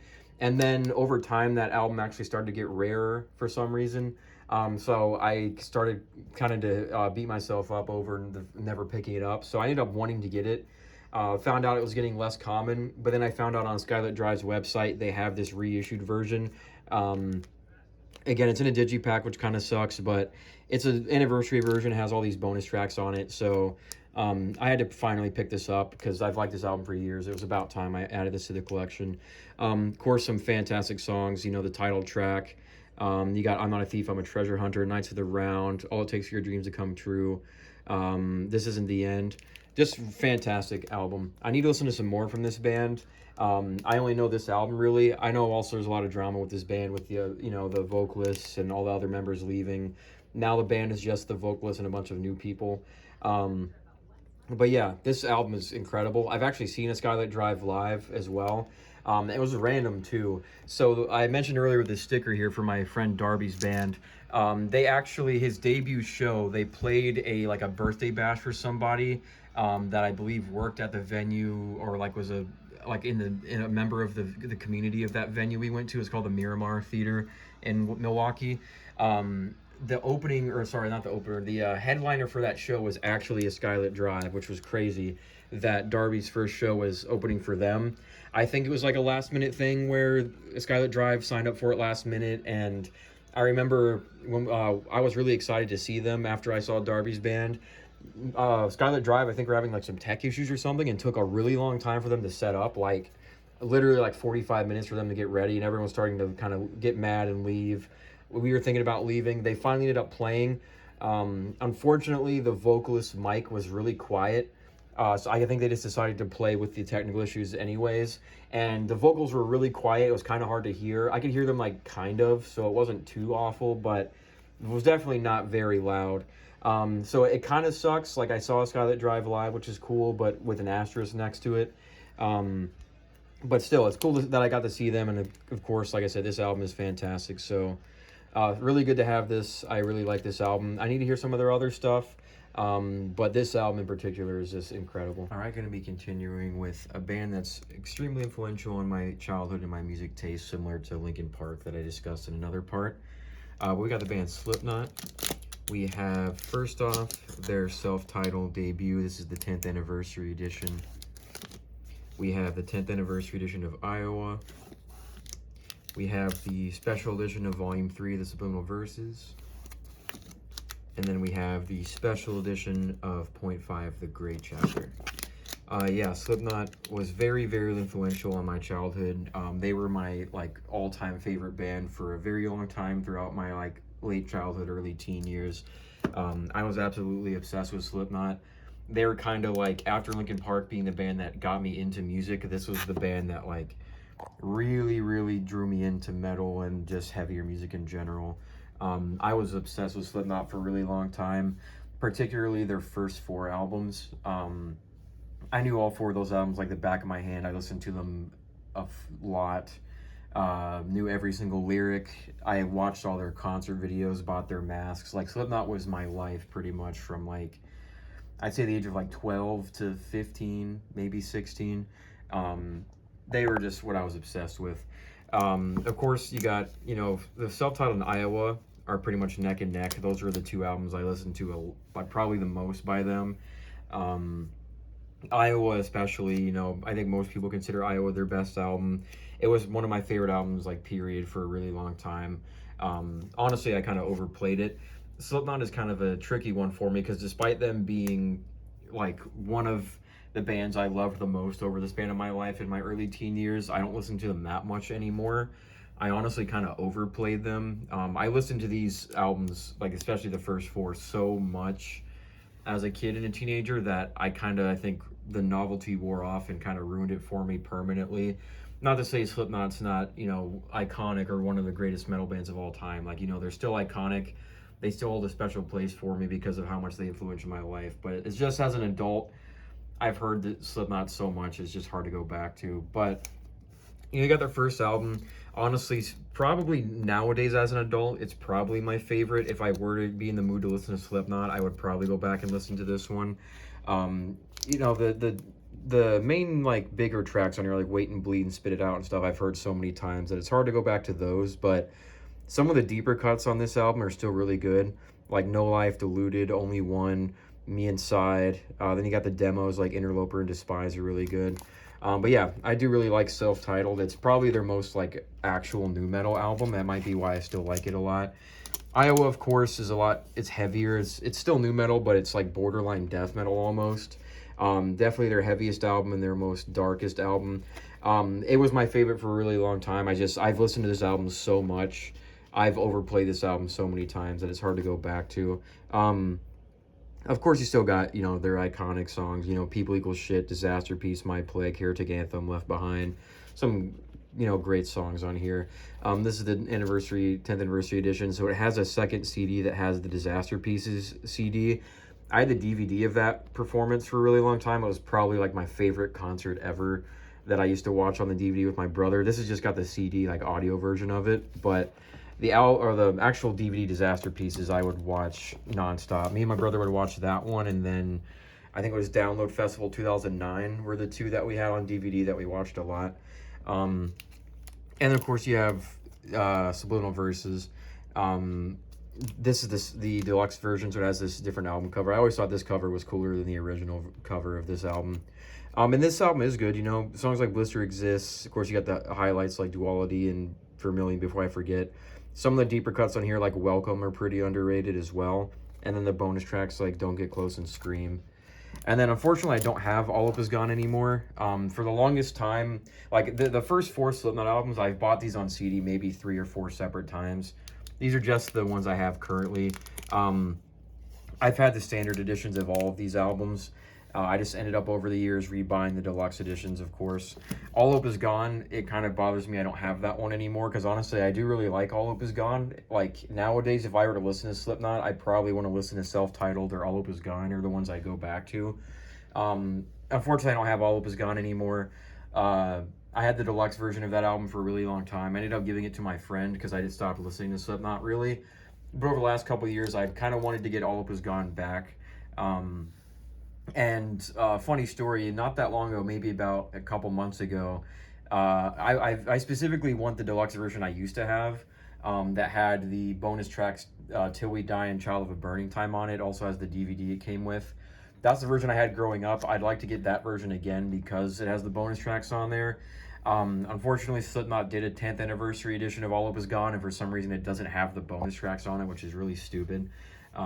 So I have no reason to get that one. I need to get that original deluxe edition. Unfortunately, that one's getting a little bit more uncommon as the years go on. I actually had found it on eBay not too long ago. There was like a charity shop that was selling it for actually a decent amount, like a cheap price. So I ended up buying it, and it got in the mail, ended up being the wrong CD. The Slipknot CD, so the DVD was there for All Up Was Gone, but the CD was actually incorrect. I think it was like an ICP album or something, actually. Really unfortunate though, because I ended up having to return it. Ended up not getting All Up Is Gone, but I still want to get that album just to kind of complete that childhood nostalgia for Slipknot, and that's probably the only thing I'll get from them. When it comes to the Grey chapter, I got into Slipknot a lot around like 2008. Of course, that was when All Up Is Gone came out, and then they went multiple years without making a new album, you know, because of Paul Gray's death, and, you know, Joey Jordison after, everything like that. I waited for a new Slipknot album for so long that I think that's also partially why I got tired of Slipknot, because I listened to their first 4 albums so much while waiting for a new album to come out, and we didn't have any new Slipknot for so long, that by the time Grey Chapter got announced, I was around 18 years old. I was still a big nu metal guy, but this is when I was just now starting to branch out my music taste into other things, and Slipknot was just not doing it for me like it used to. So when this album got announced, I was really hyped because the Negative One was the first single, and I really liked that song. It sounded like it was going back to old Slipknot. So I got really hyped. Finally, new Slipknot album after all these years. I pre-ordered it, got the deluxe version on Amazon like as soon as it came out. And then honestly, I listened to this album a couple times, and I did like it. Songs like Sarcastrophe are pretty good, but honestly, this album is not that great. I think it's a mix of waiting for so long for a new Slipknot album that by the time this came out, I was kind of over it. And then also, this album is just not their best. I think it's weaker than All Hope Is Gone. There's some good songs on here, but honestly, it's not the greatest. So we waited a really long time for a new Slipknot album, and I think there was that novelty for a while of there finally being a new Slipknot album, so I was really into it. Then it kind of wore off for me. I realized this album is just not fantastic. And it's just, like I said, Slipknot kind of got over them. I'm always going to respect them. I'm always going to have love for Slipknot. You know, they're iconic. They're legends. These albums are iconic for a reason. But it's just, like I said, a personal thing. I've listened to this band way too much. It's just kind of hard to go back to. I haven't listened to their last 2 albums. I've heard a couple tracks on We Are Not Your Kind, and they're not bad. It's just, like I said, Slipknot is something I've heard so many times. It's just hard for me to enjoy it like I used to, unfortunately. Of course, they're always going to be sentimental to me. They're a huge part of my life growing up, so I'm always going to respect them, and I'd like to keep these on CD for that. But I don't listen to Slipknot very much. I'd still like to get All Up Is Gone, because I probably would spin that a decent amount. It's just, unfortunately, I don't have it right now, and I probably won't get the other 2 unless I, randomly decide to complete the discography or anything. But yeah, Slipknot's an interesting one, because like I said, this band at one point was like the most important thing in my entire life. And being a 30-year-old man now, fast forward after all those years, it just doesn't hit like it used to, unfortunately. But yeah, like I said, still have a lot of respect for Slipknot. Unfortunately, they're just not what they used to be. And I'm not who I used to be, so it just doesn't hit the same. Honestly, nowadays, when I was a kid, I really liked Slipknot and Korn, and I liked Slipknot more. Nowadays, I'd probably choose Korn infinitely over Slipknot. Korn is just, I think, a better band overall, but got to give props to Slipknot. They got to be in the collection. Is just, like I said, yeah, something I kind of overdid as a teenager, and kind of they lost their charm for me. Like I said, I'd still like to have All Up Is Gone at least. Moving on, we got a band I am really into, the Smiths, of course, iconic band. You got their self-titled. These are all remasters, I believe. Then you got the 2017 remaster of The Queen Is Dead. This has the second disc with a bunch of demos and like bonus tracks on there. And then we have their last album, Strange Ways Here We Come. I'm trying to get this out here, but there's this other little digipack thing in the way here. Yeah, Strange Ways Here We Come, their last album. Yeah, the Smiths, iconic, legendary 80s band, of course, with Morrissey, Johnny Marr. Incredible band. Every Smiths album is good. The only studio album I don't have from them is Meat Is Murder. I would say Meat Is Murder is probably their weakest. It's still good. It's just not the last one I don't have. I need to listen to it a little bit more and pick it up. And then I also need to get the Louder Than Bombs compilation, because although that's a lot of B-sides and unreleased tracks, single stuff like that, it is really good. Like, it's up there with the quality of their studio albums. So I'm definitely going to get Louder Than Bombs at some point. But yeah, Smiths are just iconic. Morrissey's a piece of shit, but the Smiths are just a great band. Their self-titled is kind of honestly, their self-titled and Strange Ways are probably tied for my favorite. I really like the more like post-punk kind of gloomy vibe on the self-titled. Obviously, Queen Is Dead is like their super iconic, most well-loved one. And you got some great tracks on here. Frankly, Mr. Shankly, Cemetery Gates, Big Mouth Strikes Again, Boy, This Thorn in His Side, There's a Light That Never Goes Out. Some great stuff on there. But honestly, yeah, tied with self-titled. Strange Ways might be my favorite. I'm trying to get this out here again. I know it might be a hot take, but honestly, this might be my favorite Smiths album. Girlfriend in a Coma is a really good song. It's one of their best songs, I think. It's got a really cheery, like, happy vibe to it, but the song's actually not cheery. And then you got songs like, Rushing to Push and the Land Is Ours, Stop Me If You Think You've Heard This One Before, Unhappy Birthday. Really good album. I love the Smiths. Like I said, I just really need to get Meat Is Murder, and I'll have all their studio albums, and I'm going to get Louder Than Bombs at some point. So I'll be finishing off my Smiths collection at some point. Great, iconic band. I can't really say too much about the Smiths that hasn't already been said. They're just an iconic 80s band. Great band. What else can I say? They're the Smiths. Moving on here, we got a band that's also probably not very known in my collection. We have the band Softspoken. This is their EP, Where the Heart Belongs. This is the special edition that has a couple bonus tracks on here, like acoustic tracks. Cool story with this one. I'd actually never heard of this band before. I had randomly got an Instagram ad one day with this EP, and the band was pretty much doing this like deal where you could get this EP for free. All you had to do was go on the website and claim the offer, and you had to pay for the shipping, and then they would just send it to you for free. I never really do things like that, like claim free CDs or get free CDs from bands I've never heard, but the advertisement kind of, for once I heard it, I was like, yeah, that's not bad. I went and listened to the EP once before I decided to claim the offer, and I thought it was good. I'm like, yeah, fuck it, I will add this to the collection. It's a free CD. That's a really good way, by the way, for bands to get people to listen to your music, get into your music, like especially for collectors like myself. If you offer free CDs, I'm probably going to go out of my way to at least check it out. Obviously, the bands can't always do that. You know, they got to make money. But that, you know, I paid the shipping. It was a good way to get into this band. So I heard the tracks, thought it was good, decided to go back on Instagram, claim the offer, and yeah, ended up getting this EP. It is pretty good. Sleight of Hand and Bones in the Road are like the 3 highlights here on this EP. They're more of like a modern metalcore-ish post-hardcore band. Kind of remind me of like Coheed and Cambria. They got a little bit of swancore in them as well, but I'd say they're more of a straight-up post-hardcore band. Really good voice for the vocalist. Yeah, just good EP. Like I said, I don't know anything else from this band. I didn't know them until I saw that ad, but I am glad to have picked this up. Although it's in this like cardboard sleeve, it is a good EP. Cool story about how I got it, you know, got me into the band. So yeah, really cool. I have the sticker that came with it up here as well. But yeah, cool EP. I'm glad I got that Instagram ad because it was just a random chance. I happened to get into this group from that. So yeah, cool stuff. I'll need to listen to some other of their stuff, but this EP is pretty good.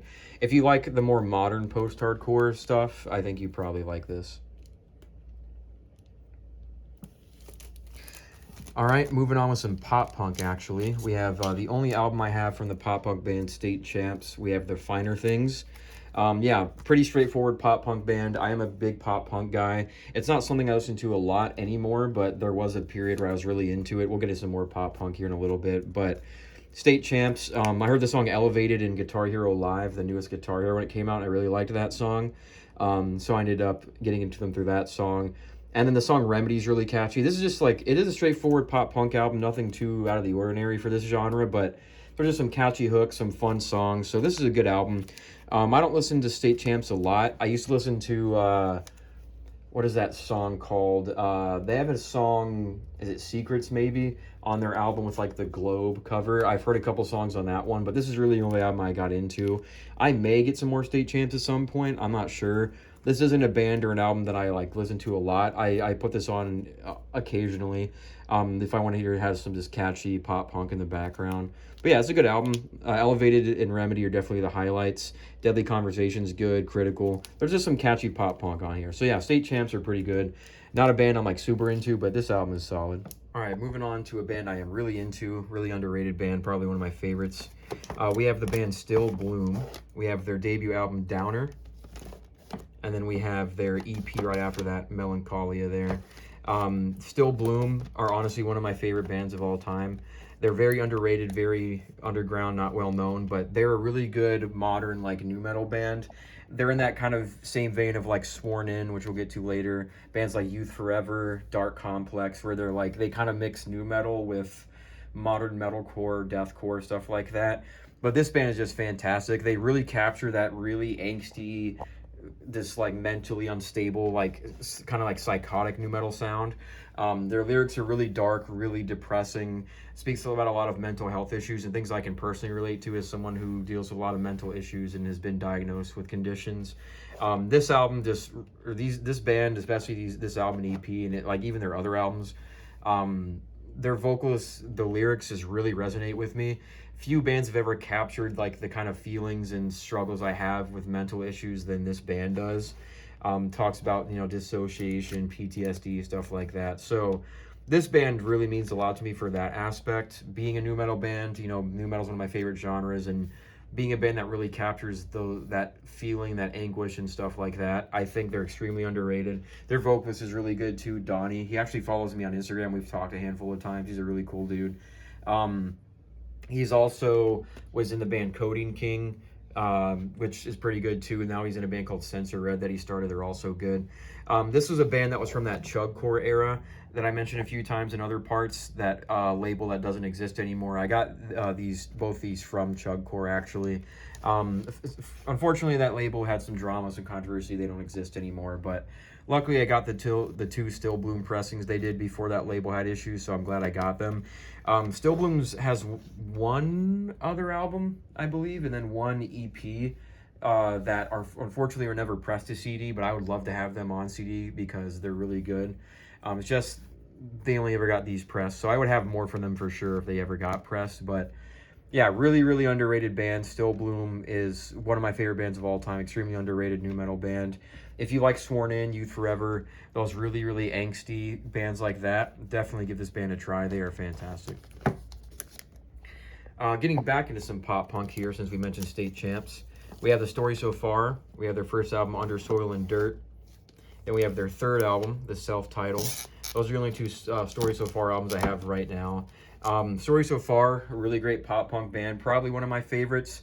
The Under Soil and Dirt album is probably my favorite pop punk album of all time. I found that album at like the perfect time as a teenager. I was going through a breakup and some girl problems, and found that album not too long after, and it just hit me at the right time. You know, it was like the perfect time for me to find this album. Got super into it. It's still one of my favorite pop punk albums, period. I really like this band's energy. Although they're a pop punk band, they kind of have that like hardcore flair to them a little bit. So I've always liked that. And I was really into this band when their self-titled came out in 2015, so that's why I picked this up around when it came out. It's pretty good too. It's not as good as the first album, but it is pretty good. There's some good songs on here. Like How You Are, Nerve, Stalemate, Smile, some good stuff on there. As far as Story So Far goes, I probably will get their second album, What You Don't See, at some point. That album's pretty good. Probably I like it more than the self-titled, but the first album's still the GOAT. I still really love this album. Just front to back, just fantastic album. And it's also pretty short. You can get through it pretty quickly. But yeah, this is some peak pop punk for sure. But yeah, I still want to get What You Don't See on CD at some point. Trying to get this back in here. I don't know. I've heard a little bit of the album Proper Dose. I heard the singles when that album got announced, so that one's all right. I've only heard it once, though. I might need to go back and listen to it. Then they had their new album come out, like, I think a year or two, maybe 2 years ago. I've only heard some of the songs, and that one's pretty good. So I probably will get more Story So Far at some point. It's just not high on my list right now. I got to be in the mood for pop punk nowadays. It's not something I go back to a lot. But yeah, not self-titled. Their first album is still fantastic. Still really like the self-titled too, but yeah, I got to be in the mood for pop punk, but Story So Far are probably the first band I'll be reaching for if I'm in the mood for pop punk. All right, another band I need more albums from. We have Straight From The Path. The only thing I have from them right now is Subliminal Criminals. Only album I have from them, unfortunately. I got this, I believe it was on a website. I think it was like Merch Bar or Merch Now, something like that. It had a sale where this was only $5. And I knew a lot of the singles, like Badge and a Bullet Part 2, First World Problem Child with Sam Carter is pretty good. The song Die Pig as well. Yeah, really great band. Unfortunately, Straight From The Path broke up after putting out their last album recently. It really sucks because Straight From The Path were a really great band. Very politically charged band too. A band we honestly need more than ever nowadays, so they called it quits at the worst time. But, you know, really great politically charged band. Kind of remind me of like a modern version of Rage Against the Machine. They have a little bit more of a hardcore and metalcore influence to them, but Straight From The Path were really underrated. I'll definitely get more from them at some point. I like a lot of stuff throughout their other albums, so I definitely will pick some up. And I've actually seen them live too. I got to see them live with Devil Wears Prada and Dying Wish when I still lived in Florida, and they killed it. Got a shirt from them as well. That's pretty cool. But yeah, Straight From The Path are a great band. I really need to get more into their other albums and pick them up because I know a lot of songs from the other stuff. This is the only one I have right now. Sucks they broke up because they were a great band. They left us with the last album, which the last album might be like they were honestly hitting their peak when they broke up, which is why it sucks so much that they called it quits right when they were really hitting their stride. So that's unfortunate, but yeah, I will miss this band. We need political bands like this more than ever, especially what's going on nowadays, but it sucks they broke up because they're really good. I will get more for them for sure. It's just, this is the only one I have currently from them. Then here, this is an album I got for free. It's a CD I got for free with an order. A band called Sturmgeist is, I think that's how you say it, and the album's name is Uber. I've actually never listened to this. I got it for free with my Croc on Gren CD from Season of Mist Records. This came for free with it. It wasn't originally in a jewel case. It was just like the liner notes and the cover and the CD, so I put it in some jewel case I had lying around. I've never listened to it. It's not on streaming. I don't know anything about this band other than I think the genre tags for this on Rate Your Music were like black metal and thrash metal or something like that. I've just never listened to it. I don't know why. I just don't know anything about this band. I'll maybe have to spin it one day and see if I like it. But I got it for free with the Croc on Gren CD. So yeah. Don't know what this is really. I'll probably put it on at some point just to see if I like it. But I've had it for a couple years and I've never listened to it. But yeah, I just got it for free. So it is cool when bands do, or when labels do free CDs. You know, it's cool to get some stuff for free. It's just kind of a gamble whether or not it's going to be something you know or something that you know, want to listen to. But yeah, if anyone knows anything about this band, let me know. But I'll probably listen to it at least once, maybe skim through it. Just haven't listened to it yet. All right, moving it on here. We got some iconic punk music. We got Suicidal Tendencies, self-titled debut. Phenomenal album. You know, great crossover thrash, really instrumental in that genre as well. You know, most people already know Institutionalized, of course. I've known that song my whole life. It was on Guitar Hero as well as many other games growing up. Songs like Subliminal, which were in Guitar Hero. Other great songs on here like I Shot the Devil, Two-Sided Politics, Fascist Pig, Suicidal Failure. Just really raw, aggressive, you know, crossover thrash punk album. Great stuff here. It's only album I know from Suicidal Tendencies all the way through. I'll probably need to check out some other stuff because I love this album. It is iconic. This is the only one I've heard. Just got some classics on here, some bangers. So of course, if you like punk music, you probably are going to have this in your collection. Not too much to say about this one because everyone pretty much already knows. All right, and then next up, we got, going back to some iconic deathcore, we have The Cleansing by Suicide Silence, of course, their first album. This was a European bonus track version that has like one extra song than I think a DVD or like enhanced CD on here. I need to upgrade to the Ultimate Edition because I had wanted this album for a really long time. Me and my brother had this album growing up. It was one of the first deathcore albums I got into, so I knew I was going to buy it again at some point. But I wanted the version with, you know, the bonus tracks and everything. Not too long after I got this European version off of like eBay or something like that, they ended up putting out an Ultimate Edition that has the same tracks from this edition as well as some other stuff. So I'm going to need to upgrade this to the Ultimate Edition at some point. But yeah, you know, it's Suicide Silence, The Cleansing, one of the iconic, just foundational 2000s deathcore albums. Of course, Mitch Lucker, R.I.P., was a phenomenal vocalist.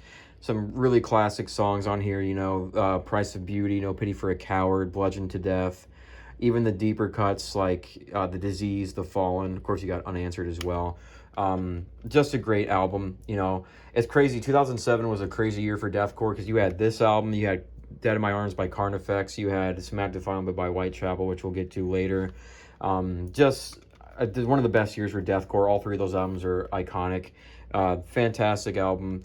I do want to get some other stuff from Suicide Silence, probably the Black Crown at some point. It's just I want to get a specific version like the deluxe edition, which is not easy to get. I actually, despite knowing this album for a long time, I had never really gotten into No Time to Bleed. Never really listened to that album that much, but recently I've been listening to it and I do like it, so I'll probably get that at some point as well. But yeah, Suicide Silence, The Cleansing, just iconic deathcore album. We're going to keep the train going with some iconic albums here. We got Diary by Sunny Day Real Estate. This is the 2009, I believe, reissued version that has, it's remastered, has some bonus tracks on there. Comes in this like digipack thing there. But yeah, Sunny Day Real Estate, Diary, phenomenal, iconic debut album. I'm of course a big fan of emo music. This album was really influential on that scene. Got a little bit of grunge in there as well, being a band from Seattle from the early 90s, but it's more straight up Midwest emo, you know, very fundamental record for that genre. When I first heard this album, it honestly blew me away. Like, I never heard anything like it. I was listening to, you know, Seven and Circle's Song About an Angel. Those are like the three-run tracks. The first three tracks are all fantastic. Just really great emo album. Just, you know, definitely a product of the 90s. Sounds very 90s. I really want to get some more stuff from this band because despite this being their like iconic album, the cover always reminds me of Robot Chicken because the Robot Chicken had these guys in like a skit they did, these like little characters. But despite this being like their really iconic debut, I honestly been listening to their album How It Feels to Be Something On recently, and I really fuck with that album. I might even like it more than this one, which is crazy to say because this album is iconic and really good. But How It Feels to Be Something On is a fantastic album. I'll probably get that at some point. I haven't heard the other two, but Sunny Day Real Estate are a great band, so I'll probably at some point end up hearing all 4 albums and getting all of them. But yeah, How It Feels to Be Something On is definitely on my list to get at some point. That album is great. This one's great, just iconic. If you're into emo and you haven't heard this album somehow, you're doing yourself a disservice. This is like mandatory homework for emo fans. Super iconic album, great stuff. Yeah, fantastic album for sure. All right, moving into a band I mentioned earlier, we got Sworn In. I have all of their studio albums. We have The Death Card, their first album. Their second album, The Lover's the Devil. And then probably going to be their last album, unfortunately, but we have All Smiles from 2017 when they signed to Fearless Records. Yeah, Sworn In, another great band, really underrated. I got into them in around 2014, not too long after The Death Card came out. Really, really angsty, really melodramatic. Like, they definitely have that, like, old... Probably heard my cat crying here. I think she's bringing me a toy. She is bringing me a toy. Yeah, Sworn In. Well, it's just iconic. You know, iconic metalcore, like, kind of new metalcore band. This was one of those albums that kind of started that wave of, like, the more new metal influenced metalcore. Really angsty, really captures that new metal vibe really well. Of course, you have songs like Dead Soul, Mindless, Snake Eyes, some great stuff on here. I used to listen to this album a lot. I played the fuck out of this album when I first got into it. Kind of overplayed it, honestly. I don't go back and listen to The Death Card that much anymore, but it is iconic, very nostalgic. It's just I kind of played it a little too much. And then they followed that up, because I got into them around the time of that album. They followed up with, I think in 2015, The Lover's the Devil. This album might honestly be even better than The Death Card.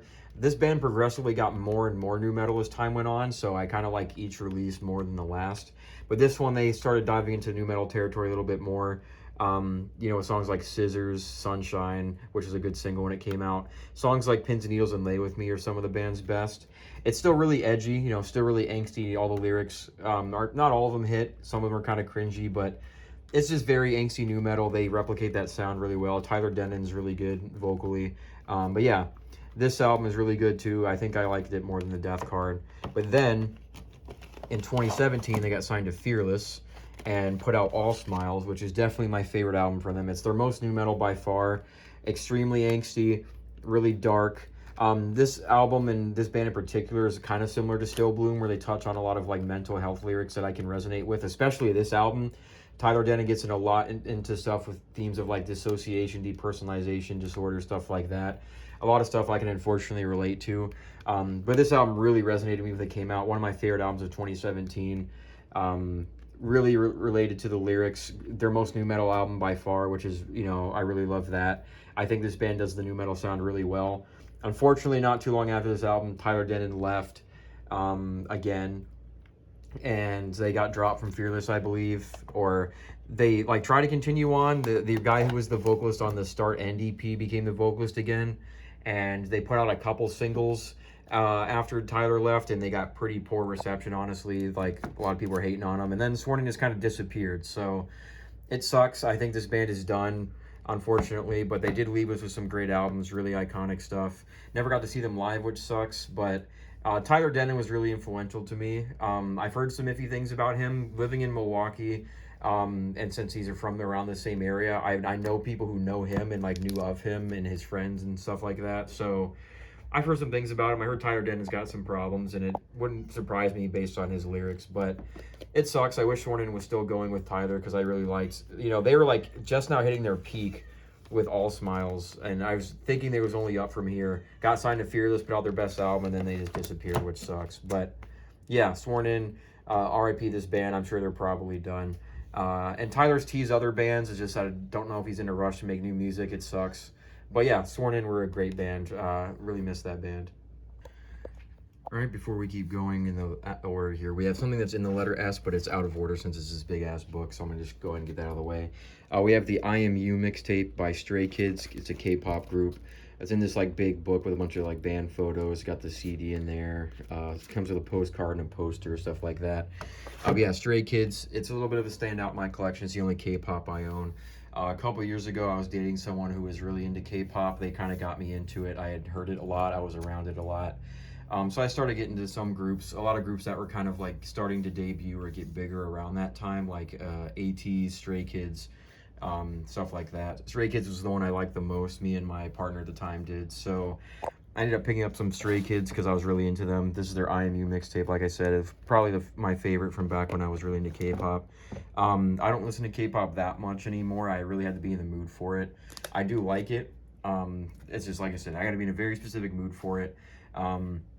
But I bought this back when I was still really into K-pop, so that's why it's the only K-pop in my collection. I'll probably end up getting like some of like, it was back in this mixtape era of Stray Kids I really like, so I'll probably get some of that other stuff at some point, but not too much more K-pop. I don't listen to it a lot. Like I said, I'd be in a very specific mood for it, so it's not something I go out of my way to listen to a lot. But one thing I will definitely give props to for K-pop artists is they kind of go all out with their CD releases. They're always like in these big books, have all this extra stuff, posters, all the stuff it comes with. So a lot of, I think, bands and labels and shit can take inspiration or take notes from K-pop artists, because they go crazy for their physical releases, and I think that's kind of cool. It keeps like K-pop thriving in physical media formats. A lot of K-pop fans will buy this stuff, which is cool. So yeah, although it's, like I said, something's to stand out for me, I got to be in the mood for it. It is cool. So yeah, Stray Kids, just wanted to show that real quick there while it's still there. But moving on with the rest of the letter S here, we have another underrated band. We have the band SycAmour. We have their obscure, I don't know how you say that. I'm pretty sure it's French for the deluxe, but this is like the deluxe reissue of their debut EP, Obscure. Has different artwork, a couple different tracks on here than the original. It's got their cover of Set Fire to the Rain by Adele, and then one extra track. So yeah, that's their debut EP. Then I have their first album, and currently their only album right now. It's Indulgence, a Saga of Lights, which is again their first album. SycAmour's a really good band, really underrated post-hardcore band. They kind of remind me of the band Hardest that we talked about earlier in the letter H. They're post-hardcore, kind of mix some metalcore in there, but their vocalist, their clean vocalist, has like a more like R&B kind of style voice to them, and I think it fits really well. They got some heavy aspects to them as well. And I believe all their music, like the lyrics and stuff, is about their own lore that they came up with, I'm pretty sure. But yeah, really underrated group. This first EP is really good, a good mix of post-hardcore, metalcore, like the catchy vocals and the heaviness on there. Like I said, you got the cover of Set Fire to the Rain by Adele, which is like a metalcore cover. That's how I found this band. Some really good songs like Get With The Times, New Roman, and Chloroform, which are pretty heavy. Bathsheba, which is a good catchy song. Great EP, really great EP. And then they put out their first album on Hopeless Records, which Indulgence, Saga of Lights, I like the EP a little bit more, but this is still pretty damn good too. You got songs like Shut the Fuck Up, which are heavy.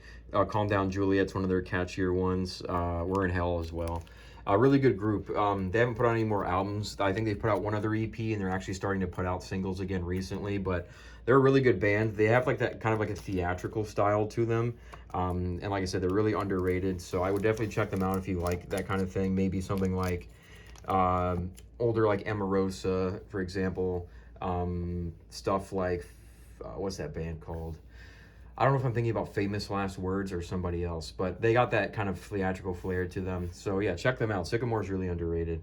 Then we'll get into a band that's not underrated at all, a band that everyone knows. We got System of a Down. We have their self-titled debut. We have Toxicity, their iconic album that I think most metal fans probably have in their collection. And then we got their album Hypnotize right here, which I only have Hypnotize. I don't have, or sorry, this is Mesmerize. I don't know what I'm talking about. This is Mesmerize. I don't have Hypnotize. But yeah, System of a Down, I only got 3 of their 5 albums. Not much I can say about System of a Down. They're really iconic, really famous, really influential, of course. Classic band. You know, their discography is pretty much flawless. I don't have Steal This Album or Hypnotize, which are the only 2 System of a Down albums I haven't heard all the way through. Of course, I know the singles off both. I just haven't heard them all the way through, so I want to pick those up at some point. Toxicity I got first. You know, of course, iconic album that I grew up with. You got, you know, obviously Chop Suey, Toxicity, Aerials, then some of the deeper cuts on here like Bounce, Jet Pilot, Prison Song. There's a lot of good stuff on here. So I got that first. And then Mesmerize is a really good one for me. It might be my favorite album from them, actually. This album came out when I was a kid, I think around 2005, so I heard a lot of these songs a lot growing up, like BYOB, Revengeous, Cigarro, Violent Pornography. Question has always been one of my favorite songs from them. But yeah, Mesmerize is probably my favorite System of a Down album. I need to get Hypnotized. I've only heard it a little bit, but I know this is meant to be like a double album where you can actually put this inside of the Hypnotized case and like make it one album, which is cool. I just don't have Hypnotized. And then Steal This Album, like I said, I just haven't heard that one very often, so I'll need to get that at some point. I think I put this back in the wrong spot, actually. And then their self-titled is the most recent thing I got from them. I actually got this new. I think I mentioned I visited a friend who lived a couple hours away. We went to a random record store. I got the Dillinger Escape Plan CD and the From First to Last. And then I got Self-Titled by System of a Down.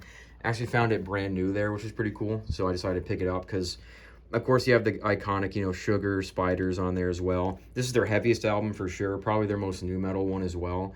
There is a Japanese version that has bonus tracks I'll probably get at some point, but for now the standard will work. But yeah, System of a Down, this iconic, legendary metal band, you know. We probably will never get another album from them, which sucks, but they did leave a pretty good discography. I'm going to get all of their albums at some point, I'm sure. It's just I don't have them right now. Moving on, we're going to have a little bit more new metal here. We got a modern new metal band. We have the band Tallah with their album Matrophagy, I believe is how you say it. It's their debut album. It's the only one I have from them right now. I need to listen to their other two albums a little bit more. But yeah, really good modern new metal band. If there's any modern new metal band that really like exemplifies the genre and actually provides a good sound other than a band like Omerta, I'd probably say Tallah is up there as well.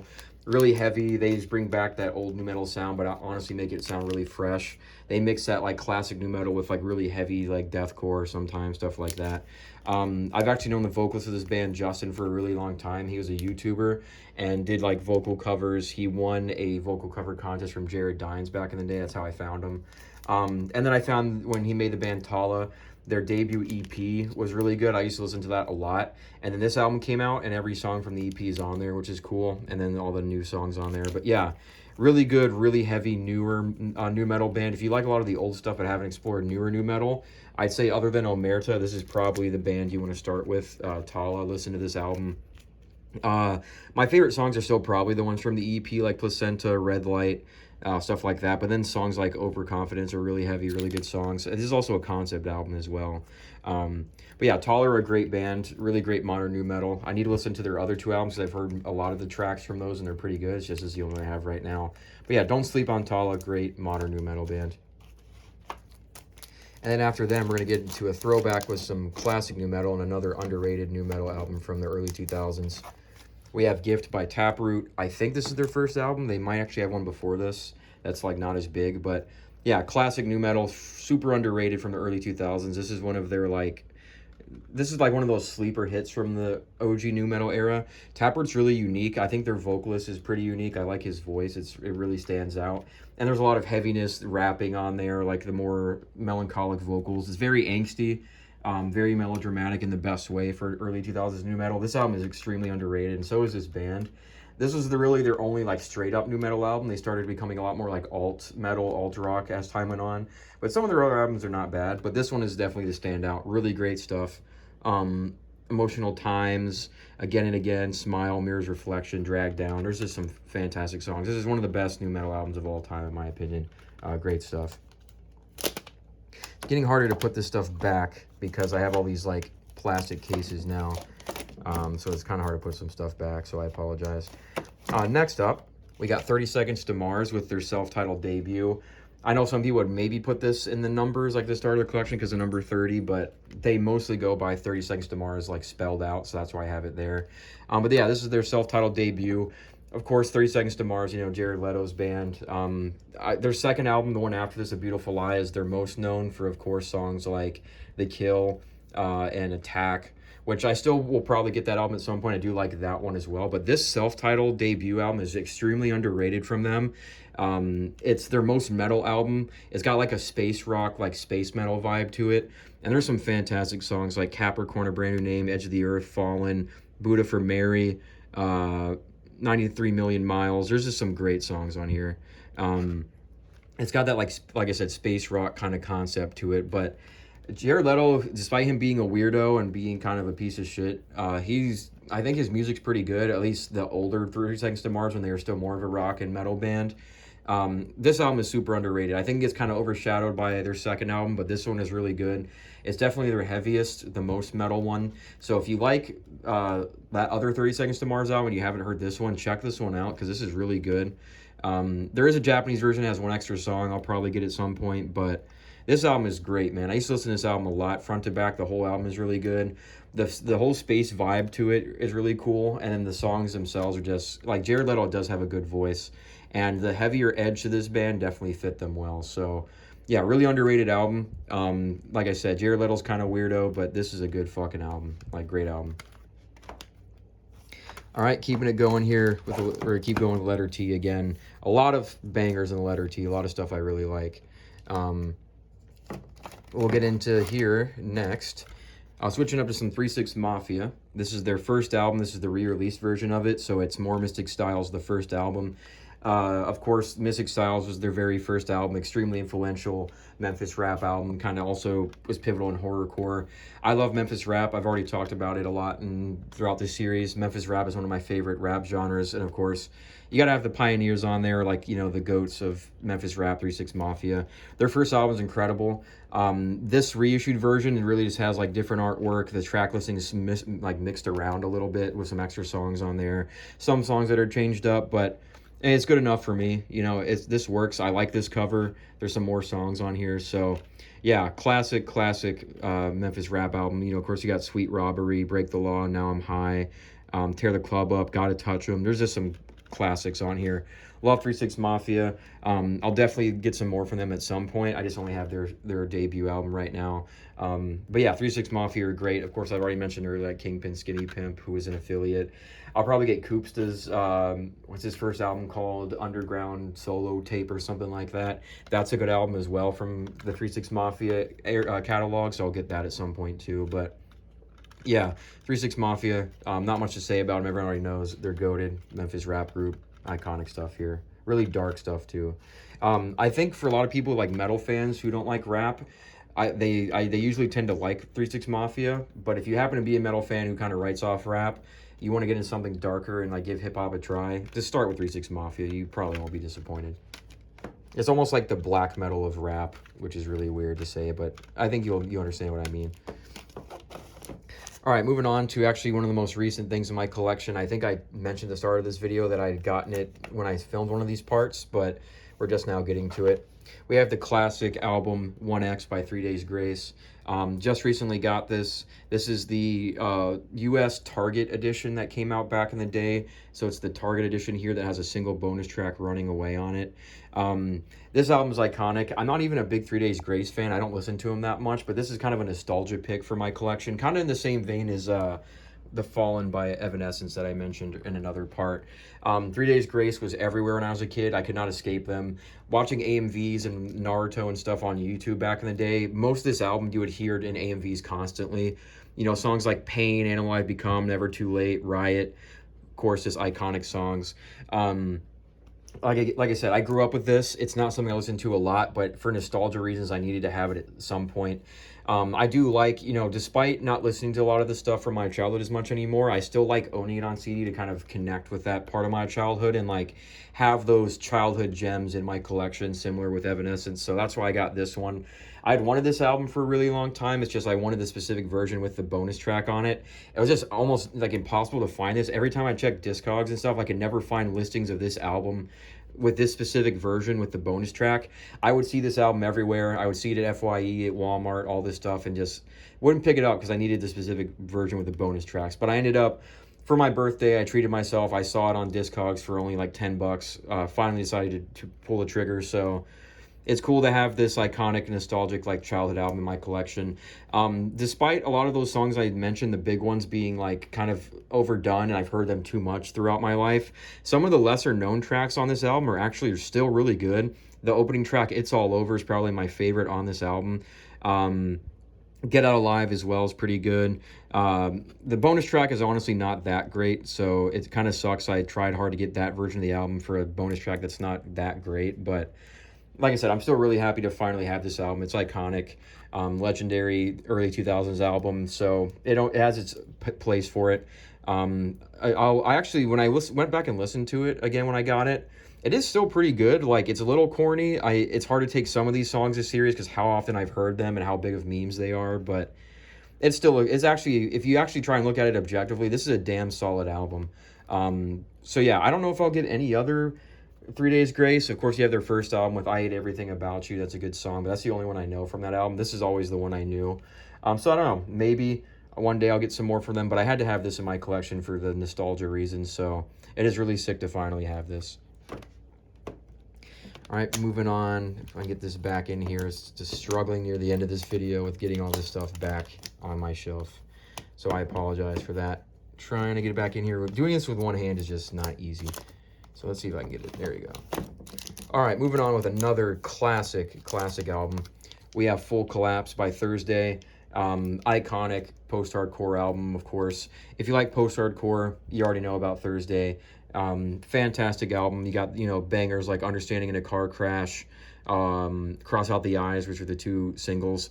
Understanding in a Car Crash is like one of the best post-hardcore songs ever made. This album is fantastic. And, you know, you got songs like Autobiography of a Nation, Hole in the World, Paris in Flames, Standing on the Edge of Summer. I really like their vocalist. His name is Jeff, right? Or is that how you actually say it? I can't remember what his name is, but I really like their vocalist. I really love Thursday. This album got me into them when I was starting to get more into post-hardcore. I tried this album out and was blown away by it. This is a special edition, so it has like this slipcase enhanced CD with, I think, like some... This has the music videos and a wallpaper, so it's like not really that different.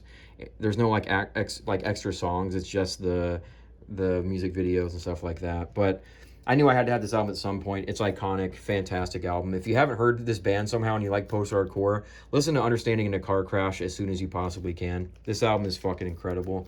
I need to go back and get some of their other stuff. I've been listening to some of their other stuff a little bit more. I've only heard this album all the way through, but their first album, Waiting's pretty good too. I'll probably get that at some point. But yeah, iconic band. Thursday are fantastic. So just a nice little gem here to have. We're going to be kind of continuing that emo post-hardcore train for a second with these next couple artists here. I think I realized, is something out of order here? Or am I stupid? I think this is supposed to be next, right? Yeah. Okay, I just had it out of order. Next up, another just iconic, incredible emo post-hardcore album. We have the self-titled albums by Tiger's Jaw. Of course, this is the 2010 reissue where they just changed the cover to like the iconic pizza cover there. But yeah, Tiger's Jaw, self-titled, fucking incredible album. One of my favorite Midwest emo, like just emo albums of all time. I kind of like, I think a lot of people who listen to this probably were around that era, like the Title Fight era, which we'll get in that band in a second. But I found this band in like reverse. And the way I'll explain that is, of course, the vocalist of Tiger's Jaw originally, Adam, ended up becoming the rapper Wicked Face Brings Eternal. He founded Goth Boy Clique, you know, the group that has Lil Peep, R.I.P., Lil Tracy, stuff like that. I'm a big emo rap guy. I don't have a lot of emo rap in my collection right now, unfortunately, since a lot of the stuff's not easy to get on CD or is not on CD at all. But I found Wicked Face first, and I really like Wicked Face. He's one of my favorite rappers. And then I found out he was the vocalist of an emo band, and I really liked his voice. I knew I always thought Wicked Face's voice was like perfect for emo. So when I found out he used to be in a band, I went back and listened to this, and man, just fantastic. The first three tracks, The Sun, Plane vs. Tank vs. Submarine, and I Saw Water, are like some of the best emo songs I've ever heard. There's a period where I got really, really into this album. I was playing it a lot. I got my roommate into it as well. We have some other friends that like this album, but this album is just fantastic. It's the only Tiger's Jaw album I've heard, and I know Adam's not in the band anymore because obviously he's Wicked Face now, but their other vocalist, what's his name, Ben, and then the girl vocalist, I unfortunately don't know her name. I've heard some scattered tracks of their newer stuff, and it does sound pretty good, so I will have to listen to those other stuff at some point, but this album is phenomenal. Iconic album. I'm so glad to have this on CD. And speaking of the scene they came up in, we're about to get to another band kind of on that same level with Tiger's Jaw here in just a second. But yeah, fantastic album. I love Tiger's Jaw self-titled, just great album. All right, getting into a band that I feel like a lot of people don't need an introduction to. They're legends. Especially nowadays, they're getting bigger than they ever were when they were around. It's a band that's extremely sentimental to me and my friend group in general. A band that, again, everyone's kind of into nowadays. But we got the iconic Title Fight, of course. We have their I don't know why I said self-titled. We have their first album, Shed. Fucking masterpiece. Honestly, probably my favorite album from them by far. Of course, you got after that, you have Floral Green, which is like, it's in this weird case where it's like supposed to go this way, but it's bigger than a normal CD, so it looks kind of dumb like that, so I always have it on the side because the spine is here. But yeah, Floral Green, of course. And they got their last album, Hyperview. The only thing I don't have from Title Fight is that first, I don't know if it's like considered a compilation or an EP or something. The one that's got the green cover. I don't remember what that one's called, but that's the only one I don't have. It's a little bit harder to find. But yeah, Title Fight. Getting these albums on CD was not easy. I got into Title Fight when I moved up to Milwaukee. My roommate is a fucking huge Title Fight fan. He's not home right now, so I can kind of show you a little thing here. My roommate's as big as a music nerd as I am. If you look up here, he has a lot of his favorite albums on vinyl here. He's got Floral Green by Title Fight there. He's also got Spiderland by Slint. I got him that for his birthday. Got some Stone Roses there, some Television, Machine Girl, Electric Wizard. You got some Dystopia. So yeah, my roommate's just as big as a music nerd as I am. But what I was going to mention as I walk back in here, my roommate was super into Title Fight when I moved up here and started living with him. He kind of got me into the band because I was hearing it a lot. Started off with the song Lefty, which is on Floral Green. Lefty is one of the best songs, honestly, ever made. That song is fucking fantastic, and I instantly became a fan of Title Fight. My whole group got into Title Fight. Over the last couple years that I lived up in Wisconsin, Title Fight's just been a band that my whole group has had on repeat. Like, we go out to the park, we go out and do stuff, and we would just have Title Fight on the aux or playing in the car as we're driving places. So I've heard Title Fight a lot throughout the last couple years, and it's made them have a really good, like, sentimental attachment to me. With my time living up here in the Midwest, especially because they're a Midwestern emo band as well, so it has that vibe of living in the Midwest. So yeah, great band. Of course, RIP, not around anymore. Got a lot bigger once they broke up. But this stuff was not easy to get on CD, I'm not going to lie. I knew I was going to get it on CD, of course, but with how much in demand this band's work is and how much bigger they got after they broke up, their albums are not easy to find. I remember it was probably end of 2024, honestly. I found a website that had, I think it was Shed and Hyperview, still on their website. I ordered them both, and it told me instantly they were both on back order. I literally had that order on back order for over a year and did not make any progress. It didn't change to like about to ship anything. I had that on pre-order or on back order for over a year and figured I'd get them at some point, but I never did. I ended up going on, I think, Amazon or another website one day and seeing that there were copies of it for sale.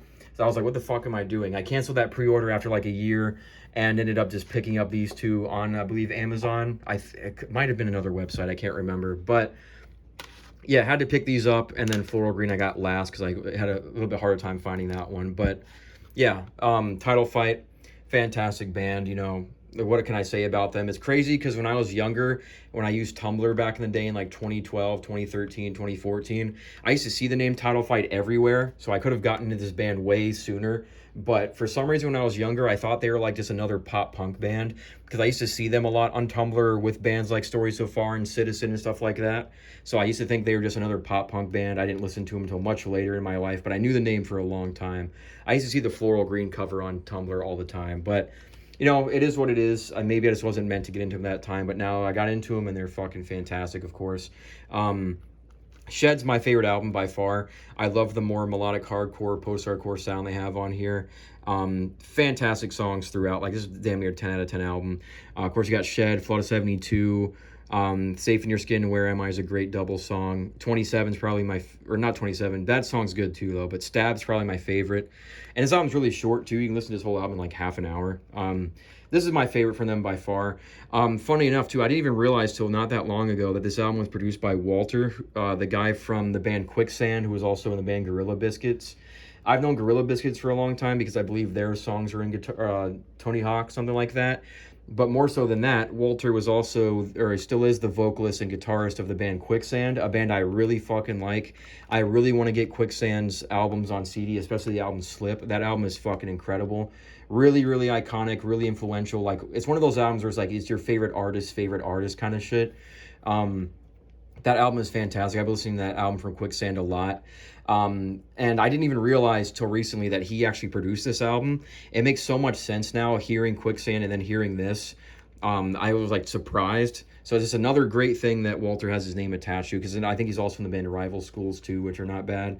But yeah, Walter's the GOAT. I didn't even realize he produced this album. It just makes so much sense. But I love Shed, definitely my favorite. Floral Green is also up there. Of course, it's got Lefty on it, which is the song that got me into the group, one of their best songs. Songs like a Ritual, too, is a really good song as well. Of course, you got Head in the Ceiling fan. Floral Green is up there with Shed. I know a lot of people didn't like Hyperview. They went more of like alt-rock shoegaze kind of sound on this. And like retrospect, a lot of people like it with that whole big shoegaze like TikTok revival going on. A lot of people got into this album, but at the time, a lot of people did not like this album from them. It's my roommate's favorite album. He thinks this is the best one. He's really into the shoegaze sound from them. I do really like it too. I mean, I think it's up there with their other two albums. I don't think it's their best, but I don't really see it as that much farther apart from their other two albums. I really fucking like Hyperview. Of course, you have Trace Me Onto You. Your Pain Is Mine Now is one of their best songs. Hyper Night, Liar's Love. Fantastic album. You know, I get why some people don't like it as much as their more emo stuff, but this album is incredible as well. But yeah, R.I.P. Title Fight. You know, it sucks they don't exist anymore. Probably won't get back together again, but you know, we still got their iconic music. I just need to get that one EP, and I'll have pretty much everything on CD from them that I need. And then their vocalist, one of their vocalists, Ned, I think, is in another band named Glitterer now, I'm pretty sure. I've heard a couple songs from them. But yeah, Title Fight are iconic.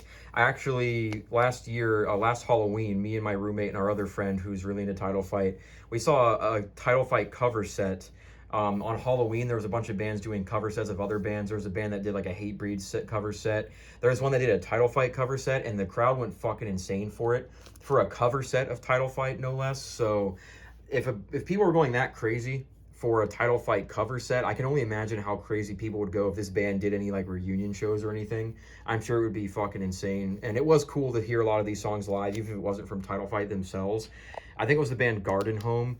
It's a local like emo band from this area that did the cover set. It was really good. So shout out Garden Home. But yeah, love Title Fight, of course. What can I say? Another band that I really can't say too much about because everyone already knows. We got Tool. We got their album Undertow, their first album. And then we got 10,000 Days here, which is that weird ass like cover or CD with like the glasses with like the 3D stuff in there. Yeah, Tool. Iconic, incredible band. I can't really say too much about them, as it already been said. Everyone already knows. Pretentious fans. Maynard James Keenan's kind of pretentious too, but Tool's incredible. I got into them through 10,000 Days. I started hearing a lot of their stuff on, I think it was like Guitar Hero World Tour or something. The song Vicarious got me into them. So 10,000 Days is really good. I got this one first. You know, this album, honestly, I can't listen to it all the way through very often. It's very long and drawn out. But the hits on here, like Vicarious, Zombie, The Pot, Right Into, fantastic songs. Honestly, though, I do really like their first album. I know it's their least proggy. It's their more straight-up alt metal one, but songs like Intolerance are probably my favorite Tool songs. And, of course, you got Sober, which is iconic. I need to get more of their albums. Of course, you need to get Lateralis, and the other one is it called Enema or Anemia? I don't know how you're supposed to say it. I hope it, I know I said Enema, that's really stupid, but I don't know what it's called. I can't remember what it's actually called, but I'll get those at some point as well because they're iconic. Fear Inoculum, honestly, I haven't listened to. I was so hyped for a new Tool album for so long. I really wanted them to come back. Their music wasn't on streaming for a really long time. And I was, really into Tool for a while. By the time that album finally came out and they put their stuff on streaming, I was already kind of moved on to other things. I listen to Tool occasionally now. They're still iconic, like fantastic band. It's just, I've heard it a lot. I've been listening to Tool for a long time, so I don't go back to it a lot. It probably will change once I get the other albums I don't have, but yeah, Tool are iconic. I can't really say much about them. Everyone already knows. Yeah, as soon as you get their other albums, though, Tool is a good band. All right, moving on here. We have one row left here, and we're done with this entire CD collection series that's been multiple parts, been over like 5 or 6 hours total of content. So just want to say really quick, I appreciate anyone who's been sticking through this whole series. I know I've talked about a lot of CDs. I've rambled a lot. Probably tired of hearing my voice, seeing all these CDs, but we're almost there at the home stretch. We just got this last kind of almost a full row, and we are completely done. So we'll get into it. Keeping on with the letter T, though. We have the band TRUSTcompany. We have their first album, The Lonely Position of Neutral, and their second album, True Parallels. I'm only missing their third album, Dreaming in Black and White, I think it's called. I actually haven't heard that one. I've only heard like the singles off of it. That one's a little bit harder to find for some reason. It seems like I can see it going on Discogs for like $60 or more. I don't know why, but yeah, TRUSTcompany, extremely underrated band, like in the like alt metal, new metal, post grunge scene from the early 2000s. I think like most people, I found this band because of the song Downfall being in MX Unleashed. It was the opening song, which MX Unleashed, again, one of my favorite games of all time. Played it a lot growing up. And then the song Falling Apart was on like one of the WWE soundtracks, I think, so I knew that song as well. But when I finally got into this band like fully and heard this album is amazing. Those two songs are great. Hover is a fantastic song, really great riff, really emotional sounding. Running For Me is good. Drop to Zero. This band's really good. They're kind of unique. Like they on the surface seem like more of a straight up like quote unquote butt rock, post grunge kind of band from that early 2000s scene. It has like that alt metal sound that borders on nu metal a little bit. They're not the heaviest band in the world, but when they do have the heavy parts, they hit pretty hard because they use them sparingly. And their vocalist consistently does this more like kind of whispery, low kind of singing voice, which might turn some people off, but I think it's really good. I think this band's really unique.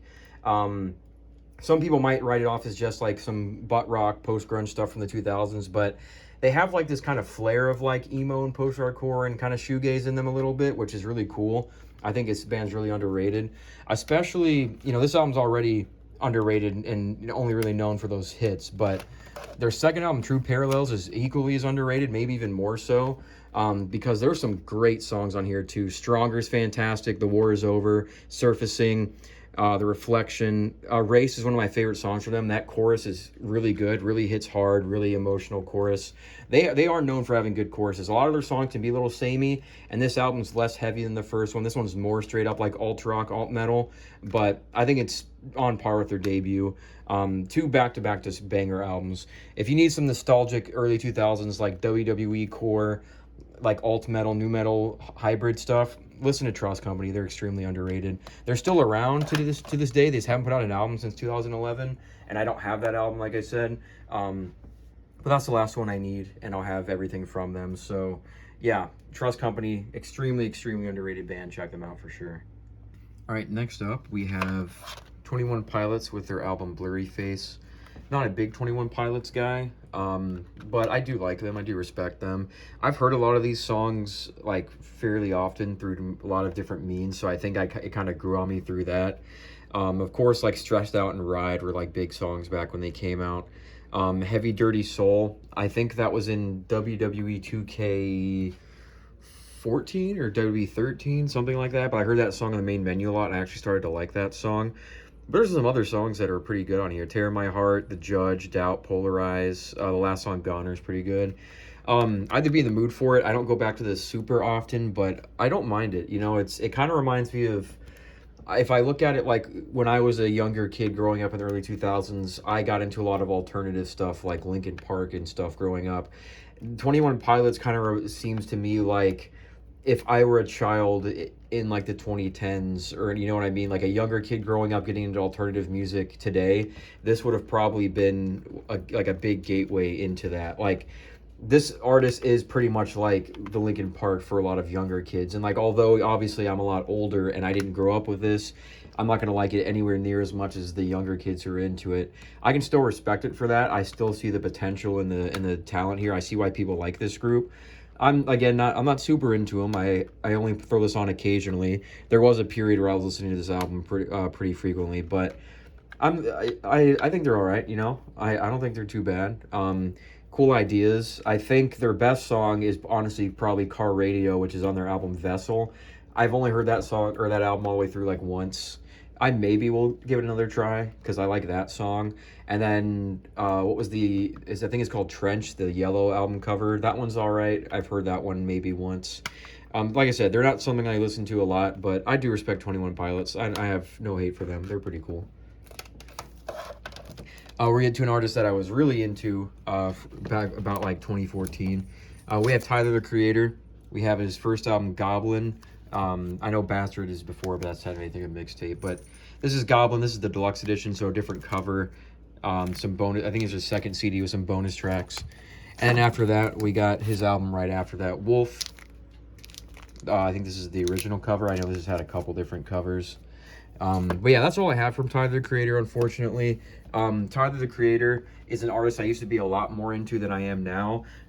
He was honestly, I'm probably a dime a dozen for like metal, like deathcore, metalcore kids that are going to say this, but Tyler, the Creator was one of those artists that kind of got me to finally start to appreciate rap and get into it. as I mentioned, I grew up being like I was originally a huge new metal kid, and then I became like a metalcore, deathcore kid. I went through this like big phase where I hated on a lot of music. I only liked metalcore and deathcore. I thought anything else was trash. I thought rap sucked. Like, I hated a lot of things. I think my brother had started to listen to Tyler, the Creator, a little bit before me, my little brother, and then I randomly started to get into it. And it was one of those first artists that got me to start actually appreciating hip hop and like actually starting to like rap. You know, I mean, it kind of makes sense why a lot of like core kids went down this path, because I mean, it's super edgy. I mean, just look at this album cover. This is when Tyler, Creator, was still really edgy, had that shock value, was offending people on purpose, saying a lot of crazy shit. Like, it makes sense why someone like me, who was an edgy deathcore kid, finally got converted to liking rap through this. It just makes sense. I got really into Tyler, Creator. With that, I was obsessed with this album, and it's still pretty good. You know, I still like, as poorly aged as some of the lyrics are, and, you know, it might be cringy sometimes. I think Transylvania is one of his best songs, Nightmare 2. Of course, you got Yonkers, Tron Cat's good. This album is not bad. Tyler, the Creator, I stopped listening to him a lot around, I would say, probably right after Flower Boy came out. Because I was really into these two albums from Tyler, and then Cherry Bomb came out, and it was a step down, although I do kind of like some of the songs from that album, and I want to give it another try. It was really these two albums from Tyler I listened to a lot, and then Flower Boy came out, and I did like some of the singles, but by that point, I just wasn't listening to Tyler that much anymore. So I will probably get Flower Boy, honestly. I do like that album a decent amount. I probably will get it. Cherry Bomb, I don't know. And then his newer stuff, I've only heard like a couple songs. Like, I'm really happy for Tyler, Creator. He's kind of completely changed as a person. He's changed his sound. He changed his aesthetic and everything. I have no hate for it. I mean, I'm glad Tyler, Creator is bigger than ever. He deserves it. He's a really talented person. I just don't really listen to a lot of his newer stuff. Like, Igor, I heard all the way through once when it came out. I thought it was okay at the time, but my music taste has changed a lot. Maybe I like it more. And then everything after, I just haven't really paid attention to. But yeah, Tyler, I have a lot of respect for him. When it comes to Goblin, when I was really into this album, I knew I had to get the deluxe edition. I ended up getting this used on like eBay. You can tell it's kind of banged up. There's some stains on here that were there when I got the CD, and it's got some shelf wear on it already from being a digipack. But I wanted to have this deluxe edition here. So, you know, it's a little banged up, doesn't look the greatest, but it's all right with me. Maybe one day I'll get a better edition or conditioned version of it, but it's not a huge deal. I like this album cover, I think, a little bit more than the original Goblin cover. Like, I know it's super edgy, but I don't know, I just think it's cooler. And then this album in general, I don't listen to it that often anymore. After this, of course, you saw some of my CDs fell. Wolf here, I think Wolf maybe is a little bit better than Goblin, I mean. I think he kind of expanded on the sound from Goblin a little bit. It's not as edgy. It's still got the edginess in there, but I think he's starting to kind of mature a little bit on this album. And there's some good songs on here. Unfortunately, the track list is not on the back, but I'm trying to think of the songs I like from here. Answer is a good one. Of course, you got Tamale. I like that song. You have IFHY. Just a good album. If I'm going to listen to Tyler, this is probably going to be the first album I go for. But honestly, like, I've listened to a lot of Odd Future. It's not something I listen to a lot anymore, at least Tyler. I listen to Earl Sweatshirt still a decent amount, someone we covered in part 1. I like Earl more than Tyler, which is crazy because he used to be the reverse. But nowadays I'll probably prefer listening to Earl Sweatshirt over Tyler. But I do have, like I said, a lot of respect for Tyler. No hate to him whatsoever. I'll probably get Flower Boy at some point. Maybe I'll give his other stuff, his newer stuff, a try. But shout out Tyler, Creator. He's extremely influential. You know, the Odd Future days, I think, are going to be one of those things that leave a lasting mark on the whole hip-hop scene a lot longer than people, I think. I think he's even now, like, showing its influence. Odd Future is definitely influential for sure. Moving on, pretty, like, sleeper hit here. It's pretty underground. A lot of people aren't going to know what this is. But this is the band Unjust. This is their album Glow. There's a cool story behind this. This is going to be like some ball knowledge type stuff. Like, only a few people are going to know this. I'm going to sound really old and go on a tangent here for a second, but I got to explain why I know this, because some people might know what I'm talking about. So I've mentioned a few times how I was using YouTube back in like the early days, the early 2000s and stuff, when YouTube was a lot different of a platform than how it is now. you know, it was a lot more of like a social media platform. There was a lot more stuff you could do. There was I would used to make like really shitty like slideshow videos and stuff on YouTube. There was a website that was like, I think, partnered with YouTube called One True Media, where you could pretty much like take music from their catalog or like edit your pictures and videos and stuff and then like turn it into a YouTube video directly and like upload it to YouTube. And you would see the One True Media logo at the beginning of all your videos if you did that. But the reason I'm mentioning that is because there's like a catalog of songs you could use from One True Media, songs you could use in your videos that wouldn't get copyrighted or anything. And the song selection was really bad. Like there was nothing on there. Like it was a lot of unknown shit that wasn't really good. There were 2 metal songs on that entire platform. One of them was a song called Molting by a band called Sweet Tooth, which I don't know much about that band. But the other one was a song from this album. It was the song Notes from a Sunday Morning, again by the band Unjust. That was the only song on that catalog that One True Media had that was actually a decent song.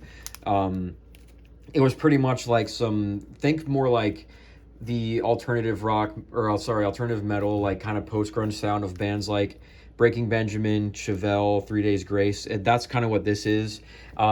It's like bordering on new metal a little bit, but I'd say it's more on the alt metal side of things.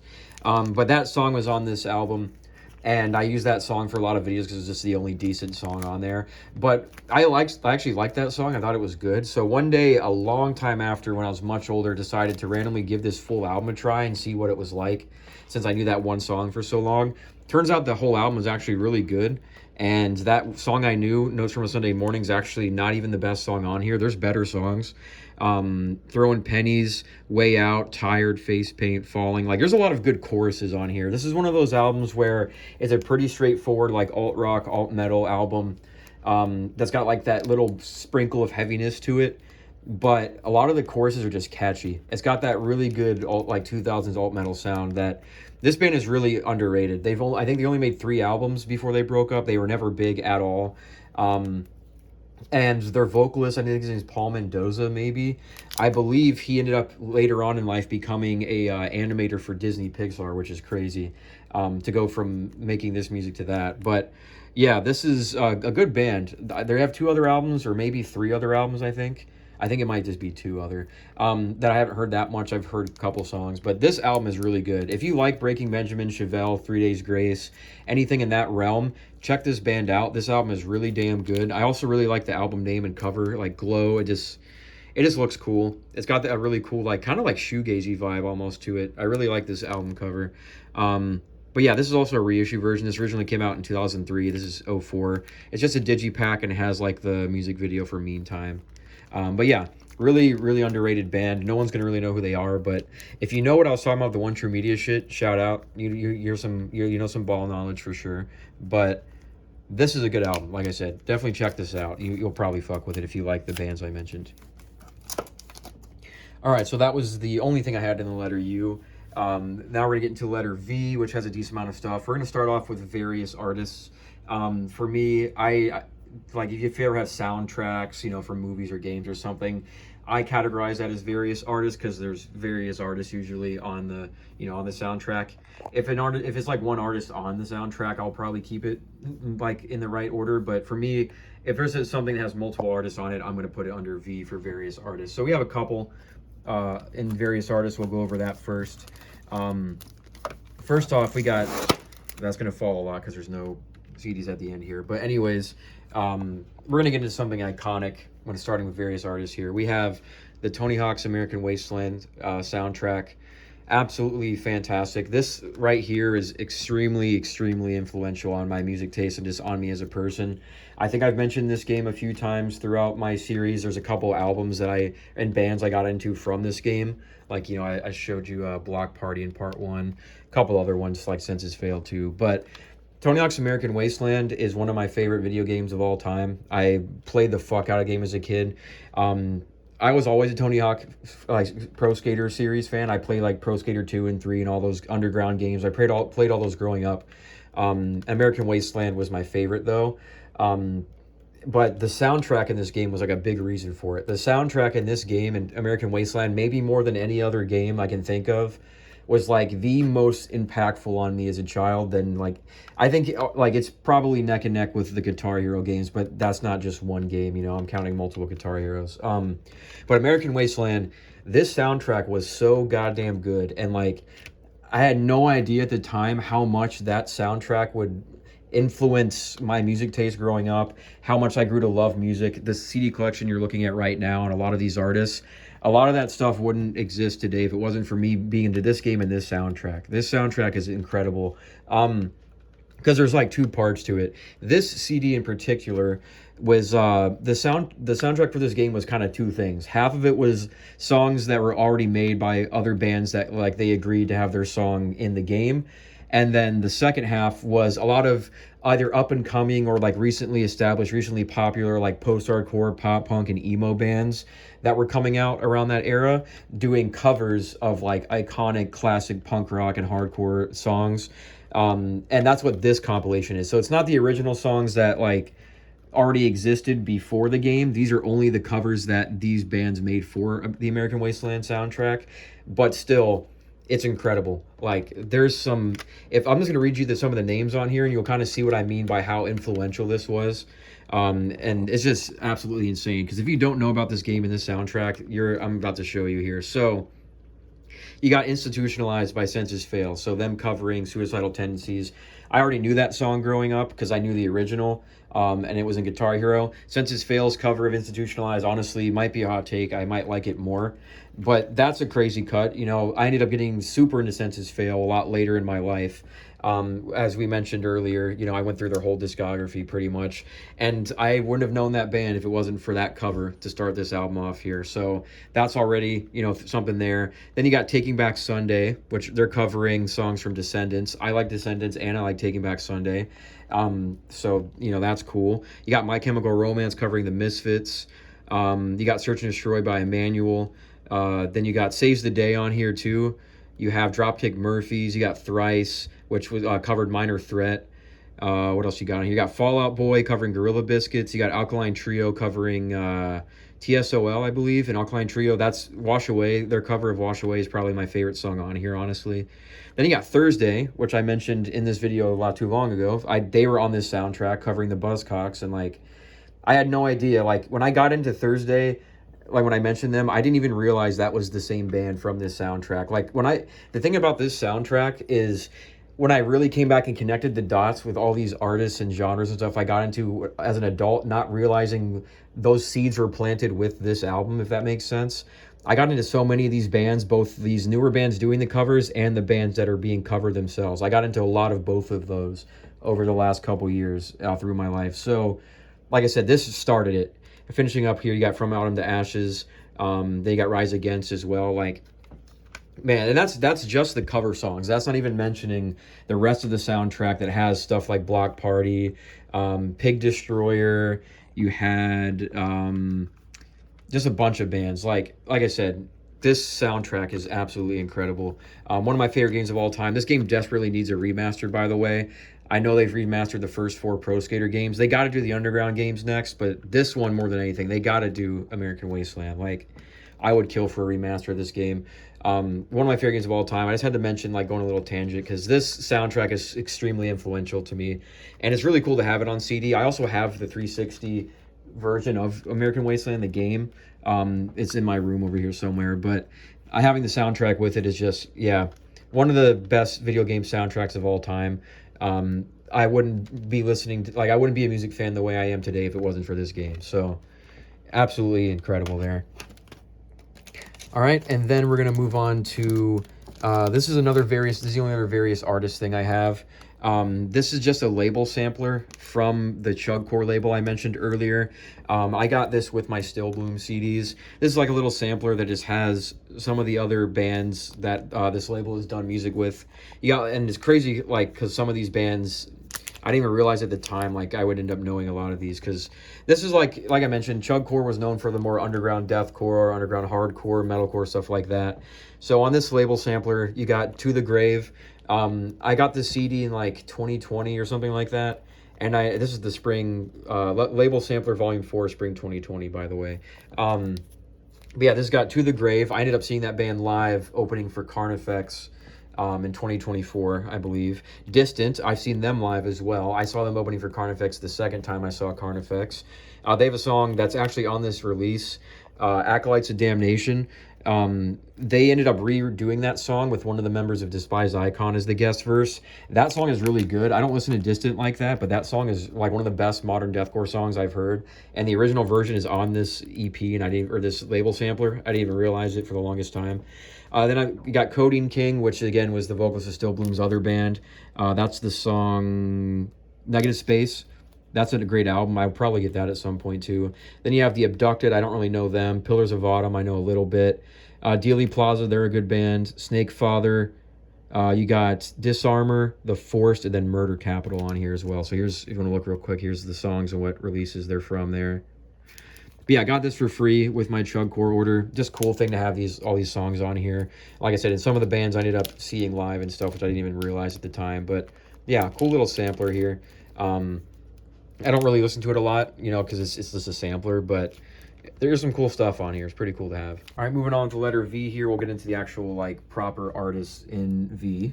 Starting with a band that I have 3 of their albums. I have all their albums with a certain vocalist. We got Veil of Maya. We have their album Matriarch from 2015, first album with Lucas on vocals. We have the second album with him, False Idol, from 2017. Then we have their most recent album, and unfortunately might be their last one. We have Mother, which I believe was 2023. This is a 2 CD version. It has the original album and then a second disc that's just instrumental versions of the songs and this cool little cover thing here. But yeah, Veil of Maya. Really love this band. I've been a fan of Veil of Maya since before Lucas was the vocalist. I got into the album Eclipse originally. They were one of the first bands that got me into gent music a lot more. But I don't have any of the albums with, what's his name, Brandon, I believe, the vocalist before that. I only have the Lucas ones, because as much as I liked Veil of Maya back then, I was never like a huge fan. I listened to some of the songs from Eclipse, but only a couple songs. I just happened to randomly get this band to click for me once Lucas joined, because this album in 2015, Matriarch, was one of my favorite albums of 2015 by far. This album is incredible. Fantastic gent. I know a lot of people don't like Veil of Maya with Lucas. You know, they don't like that they started doing the more cleans and stuff. And like this album is a lot, like, it's not as heavy as their previous stuff, but this album is so goddamn good. So many great proggy, like, technical gent riffs, some great choruses and like clean vocals. Like songs like 350 are amazing. Tellute, I believe is how you say it too. I might have butchered that. Mikasa's a great song. These are all named after like female protagonists from different series, I believe. But yeah, this is a great album.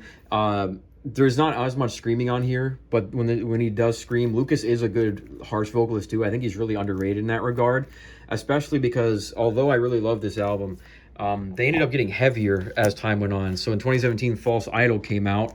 It's a decent amount heavier than Matriarch. I like Matriarch slightly more because I just replayed the fuck out of that album. It's really nostalgic for me, but False Idol is a close second with that. This album is also incredible. They upped like the technical gent riffs by a lot. Like songs like Echo Chamber, Whistleblower, Pole Spray's got a crazy genty riff on there. Citadel's good song, Manichi, Overthrow, Double Speak. There's a lot of great stuff on here. They pretty much just like continued Matriarch, but made it a little bit heavier. And a little bit more of the deathcore elements came back, and I do really like this album as well. And then throughout the pandemic in like the early 2020s, Veil of Maya was putting out a bunch of singles that were really good. I guess they were originally working on the album that would become Mother, but it was originally a different album that I guess got scrapped. I don't remember the whole story. I think there was some drama or legal issues or something, but all those singles ended up being on an album that got scrapped, I guess. They ended up making Mother instead. It sucks because all those singles are really good, and now they're just non-album singles. Like, I would only have to be able to get them digitally or listen to them on Spotify and stuff. But then they eventually started putting out singles for Mother, and this album came out. And this album is, like, just, again, kind of expanding on these two albums, but this is definitely their heaviest album with Lucas as a vocalist. It might be one of their heaviest albums, period. Like, I know before Lucas they were more of a deathcore band, but on this album they get extremely heavy. Like, this is like the album that really shows that Lucas is not just a clean vocalist, and all the people that hated on him for being a clean vocalist, he can scream like crazy. He does a lot of like lows, gutturals. Like, this album is fantastic. You got, Artificial Dose, You got Godhead, Red Fur, Mother Part 4, Synthwave Vegan. Like, there's some great songs on here. Sucks this might be their last album because Lucas left. They went on a hiatus, and, you know, Mark, their guitarist, is, I believe, the rhythm guitarist of Falling in Reverse right now.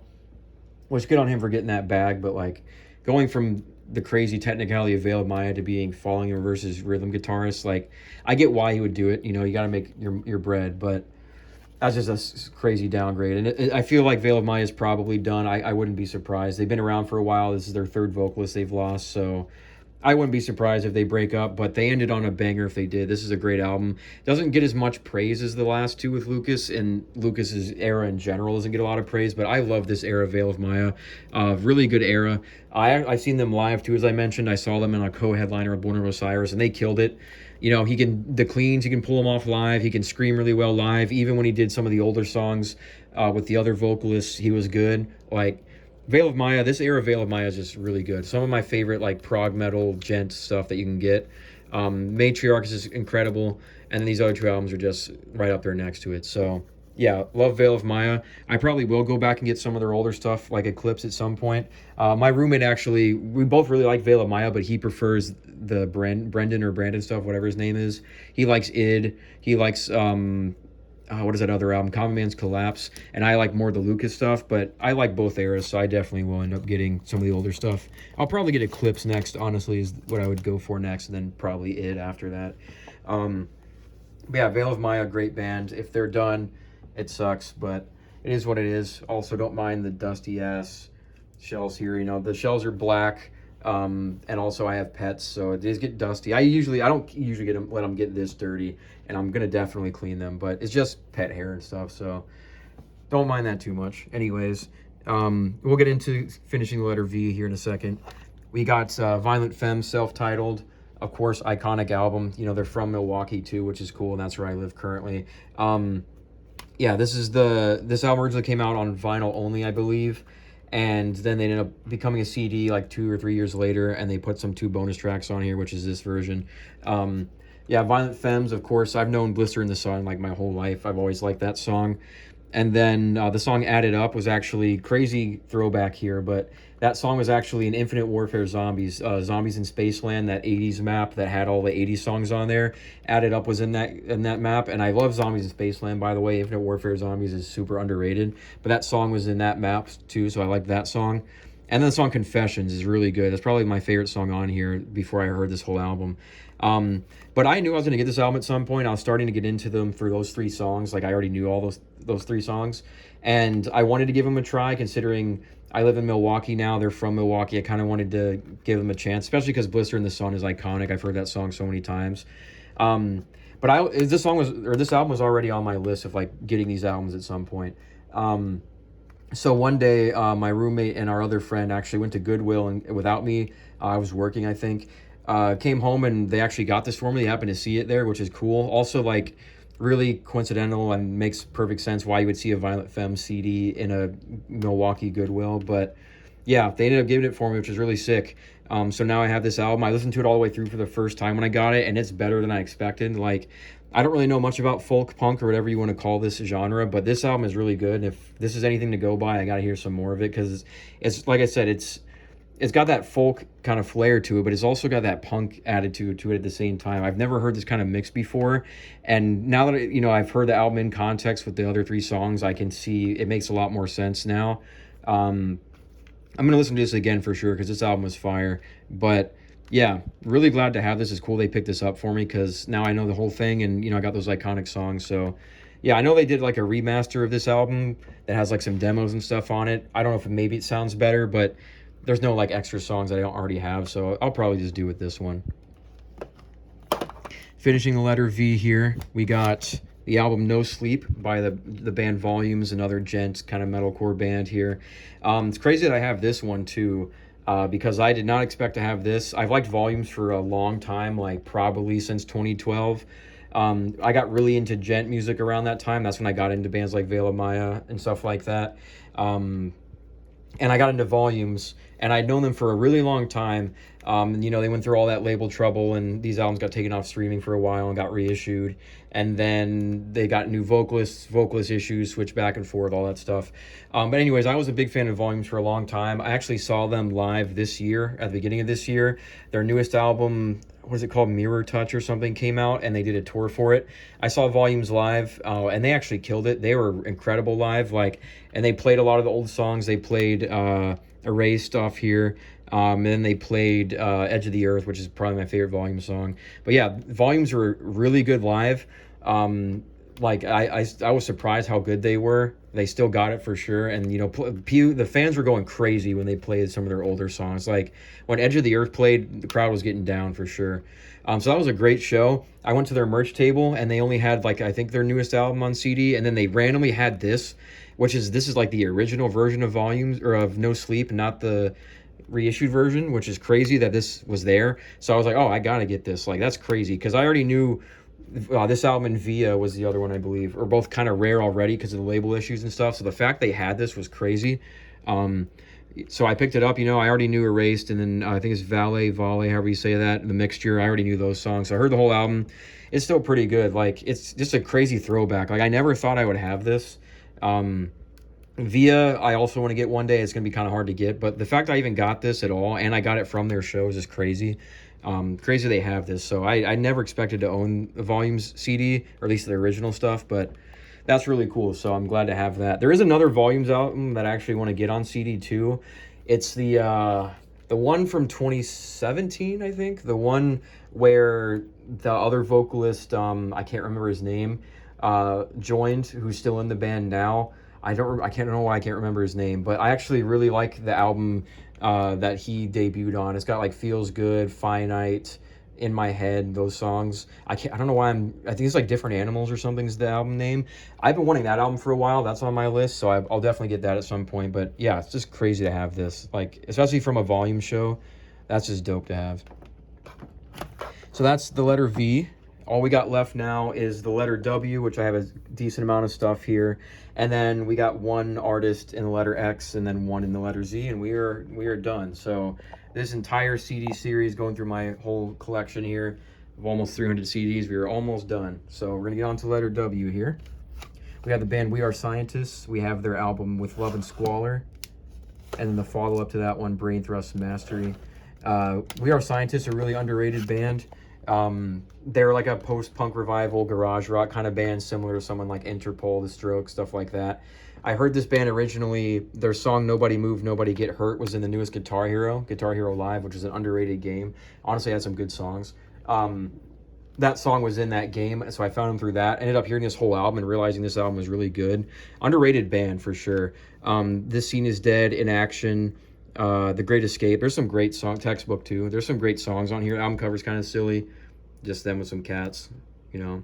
But yeah, this is a really good album. It's actually not their first. They had one before this. That's really rare. I think they self-produced it, but this is like their proper first album. Unfortunately, this band, despite being from the US, seems like they got bigger in the UK than they did the US. And this band is still pretty underrated, but this band is really solid riffs, really catchy. Like, they're not anything groundbreaking. You're not going to hear like some crazy out of this world stuff, but they're just really catchy. Like in both the rhythms section, the guitars, the vocals, they're just really catchy. And this album, again, if you like something like Block Party, Interpol, bands like that, check this band out. They're pretty damn good.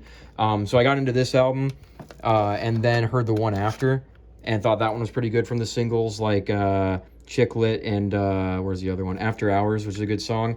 This album, I think I like the other one a little bit more, but this one's still pretty damn good. It just continues the same trend of being really catchy, great hooks, great riffs. Like, they're just a fun band to listen to. I wish this band had some more popularity behind them, because they're really good. I do know a couple of their other albums. There's one, I think Megaplex came out in 2017 or 2018. That one's pretty good. I'll probably get that one. I haven't heard their newest couple albums, but they have some other good stuff, so I'll definitely get some more stuff from them. They're an underrated band, for sure. Unfortunately, they're like technically their first album. I think it's called Safety, Fun, and Learning, in that order, something like that. It was self-produced. It's really rare. It's not on streaming. I've heard that album before all the way through on YouTube, and it was actually really good, like more like dance punk kind of sound. And I wanted to get that on CD despite how rare it was. Fun fact, my partner who I was with at the time actually ended up getting that CD for me off, I think, Discogs for a decent price, and I was going to get that album for like my birthday as like a birthday gift. The seller ended up backing out, I'm pretty sure, and then relisted the album for a more expensive price. So I ended up not getting it, which is really fucking lame, but it would have been cool if I got that CD. I still want to get it one day. It's just honestly kind of hard to get. It's pretty expensive, pretty rare. Yeah, check that album out too if you like dance punk, like bands like The Faint. That's a pretty good album. Anyways, we'll keep going here with the letter W. We'll get into another deathcore classic here. We got Whitechapel with The Somatic Defilement, their first album. This is the 2013 reissue from Metal Blade. We got This Is Exile, their second. Their third, A New Era of Corruption. And then we got their fourth album, their self-titled, which is the most recent one I have. Whitechapel, again, deathcore legends, iconic band. I was a huge fan of Whitechapel for a really long time. They were like my second favorite deathcore band after Carnifex. But I knew originally I got into this band through the song Possession from This Is Exile. That was the only song I knew from Whitechapel for a really long time when I first got into deathcore. One day in like 2012, 2013, I decided to go through and listen to Whitechapel more, and I actually, for some reason, listened to their entire discography that was out at the time in one day. I listened to all 4 of these albums, and I really fucked with them. So I got really more into this band, especially Somatic Defilement to this day is probably one of the best deathcore albums of all time. Like, this album is phenomenal. It's extremely heavy, some of the most like grotesque, disgusting, angry music I've ever heard. Like, it's a deathcore album. I know some people might roll their eyes. There's heavier stuff out there, but if you know the story behind it, you know, Whitechapel being their name, this first album is a concept album about Jack the Ripper and like the murders he committed from his point of view, stuff like that. So the lyrics combined with how heavy this album is just disgusting. Like, one of the heaviest albums I've ever heard. I know there's heavier stuff out there, but when the theme goes with like the music, it's insane. Like, this album is still incredible. I'm not even a big deathcore guy anymore, but I can listen to this album at any point and still enjoy it. Every breakdown hits super hard. Phil Bozeman's a crazy vocalist. Listen to songs like Devirgination Studies or Prosthetic Fluid Asphyxiation, Articulum Mortis. Like, there's all this like medical terminology and stuff on the album. Like, it's very gross. A lot of the lyrics haven't aged well, but like, man, this album is insane. Like, still one of the best deathcore albums of all time, in my opinion. This album is fantastic. And then after that, This Is Exile, which this is actually, again, the first CD in this collection. This is the first one I got when I started this collection in 2013. I got a lot of the Whitechapel stuff pretty early on. I think these are my first 2, actually, these 2 CDs. But this is number 1 for sure, I know. But yeah, This Is Exile. Again, Possession was the first one I heard. You got songs like This Is Exile, the title track, Father of Lies, Damon the Procreated, Eternal Refuge, even like Messiahbolical and is a good song despite being longer. This album is great. I like Somatic Defilement a little bit more, and I like A New Era of Corruption a little bit more out of the 3, but this album is still really good. Again, it got me into Whitechapel. First CD in my collection, so it holds a special place for that as well. And, you know, Possession got me into the band. But yeah, another great album. And then you got A New Era of Corruption, their third, which is also great. I think it's probably their second best that I've heard after Somatic Defilement. It's heavier than This Is Exile. Not as heavy as Somatic Defilement, but it goes back into that heavier territory with songs like Breeding Violence, Darkest Day of Man. You got Reprogrammed to Hate with Chino from Deftones, which is great. Unnerving. Then you got Murder Sermon with Vincent from Acacia Strain. This album is fantastic too, one of their heaviest. I have vivid memories of playing Fallout New Vegas. I remember being in the, can't remember what vault it was. It was the vault with all the fiends in it. I remember listening to this album while I did that. It's a random memory I have, but yeah, another great album. And then the last one I have from them, self-titled, probably their weakest of the 4 I have. I really liked this album when I first heard it because songs like Hate Creation are fantastic songs from them, some of their best. Same with like I Dementia. I used to be really into that song. Then Impossibilities of an Impossible Existence as well. But this is probably one of their weaker albums, at least compared to these 3. This is the weakest of the 4. It's still a good album. I got it for a reason, but I think they started to kind of teeter off. And then I remember after this, Our Own This War came out, and I remember when that album came out, I was kind of disappointed. Saul is a Law is, in retrospect, not bad, but I didn't like it back in the day. And I just remember I was just not a big fan of that album when it came out. Whitechapel changed their look a little bit, their logo, their sound changed a little bit. I wasn't a big fan of it, so I kind of fell off Whitechapel after that album came out. That's why I only have these 4, and I just really wasn't keeping up with Whitechapel at all. And again, I started moving on from deathcore. I got out of that phase, so Whitechapel kind of fell off my radar for a while. They ended up putting out Armless War, which I wasn't a fan of, and then the one after that, Mark of the Blade, I liked even less. I just wasn't a fan of them. So I kind of fell off Whitechapel for a long time, and because of that, I ended up missing both The Valley and Kin when they came out. Some of their newer work when they really started to change their sound and be a lot more proggy and, have those clean vocals and stuff like that a lot more. I missed those albums when they came out, but I remember going back and hearing some of it and realizing, damn, that's just really good. Like, I'm still not huge on Mark of the Blade or Arlenless War, but The Valley and Kin are honestly really good. I'll probably end up getting those albums at some point. I was really surprised by those. Like, it's just the band's matured a lot. They're not a straight up deathcore band anymore. I know some people won't like that, or at least they weren't on those albums, but I think their sound changed and they experimented for the better. They have that like progressive death metal sound. Phil Bozeman's cleans are actually pretty good. The lyrics are more personal about like Phil Bozeman's life. Those albums are just great. Like, I was really surprised and really impressed with those albums. So I haven't listened to them a lot, but I've heard songs on and off on both of those albums and have really fucked with them. So I'm probably going to get those albums. And then I know for their newest album, I can't remember what it's called. They went back to being super heavy, like, traditional deathcore, which I haven't heard that album all the way through. Kind of disappointing, honestly, from what I've heard, because, yeah, it's heavy and it's like them being deathcore again, but I think it's, for me, as someone who's older, who's gotten out of the deathcore phase, I was a deathcore kid for so long, I'm not wanting to hear Whitechapel just make another deathcore album. I'm sure that album pleased a lot of their fans, and a lot of fans are happy with it, and I'm in the minority, but the experimentation the route they were going on Valley and Kin were really sick. I thought they would have been better to stay in that route, but they want to please their fans. They want to have that big deathcore album, and I haven't heard it all the way through, so maybe it is good. It's just those last 2 albums were crazy from what I've heard, so the fact they went back to its traditional deathcore is kind of disappointing, but I still got a lot of respect for Whitechapel, with their experimental, like, newer sound, and then some of these albums being just absolutely peak deathcore, especially Smack Defilement. I cannot gush about this album enough. Yeah, just fantastic stuff from Whitechapel. Some more like older deathcore here from that same era when I was really into Whitechapel. We got Within the Ruins with Invade, and then the only other one I got from them, Elite. Within the Ruins was a band I was into for a long time. They're also from that kind of 2000s deathcore era.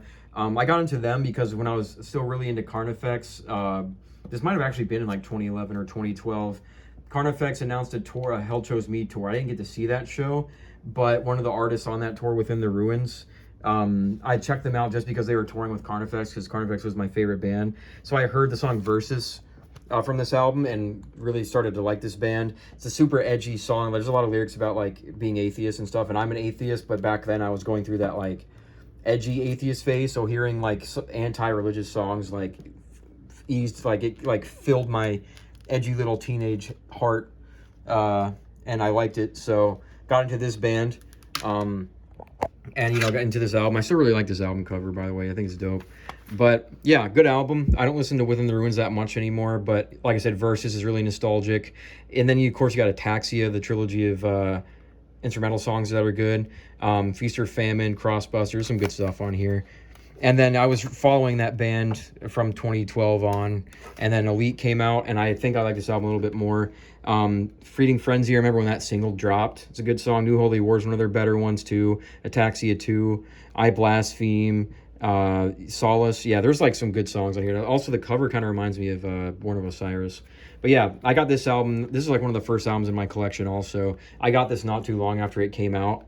And I also like the purple kind of colors. It's one of my favorite colors. But yeah, one of my oldest CDs as well. I haven't followed Within the Ruins in a long time. This is just a band I listened to a lot when I was still a big deathcore kid. I respect the hell out of them. Like, they're pretty unique. Their guitarist was insane. Still really good. But this vocalist ended up leaving. I think there's a new guy. But I don't listen to Within the Ruins like at all anymore. Sometimes I'll throw them on, look for nostalgia, but I don't really follow them. But I do have a special place for these two albums. They're nostalgic for me. I listened to them a lot through my whole deathcore kid phase. So yeah, cool stuff there. Some of the oldest stuff in my collection there. All right, next up we got another throwback. We got the Empire EP by The Word Alive. Only thing I have from The Word Alive is the only thing I've really ever liked from them. Not that their other stuff is bad, I just haven't really listened to it that much, but this EP is really good. The song Battle Royale was actually in an old montage Call of Duty video I saw back in the day, so I was really into that song for a long time.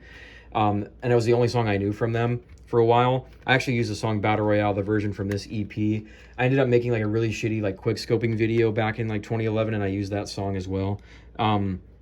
But I only knew that song from The Word Alive for like probably like 10 years. And then I randomly decided to listen to the EP that song was on one day and realized it was pretty good. You know, Quit While You're Ahead, Casanova Rodeo, Only Rules That There's No Rules. There's some good stuff on here. So I figured one day I was going to pick it up, despite me not being like super into this band and not really knowing much of their material. I liked this EP, so I'm like, fuck it, I'll get it. It's nostalgic. Battle Royale is like a very nostalgic song for me, so why not? So yeah, I have this. Only thing I know from this band, I do like it. You know, I've heard some other songs, and they're not bad, but Word Alive is not a band I'm super into. Maybe one day I'll check out some other stuff, but this EP, it's just more of a nostalgia thing for that. The why I have this. Battle Royale is still a banger of a song, classic. This whole EP is good, but it's the only thing I got from them. And finishing the letter W with some rap here.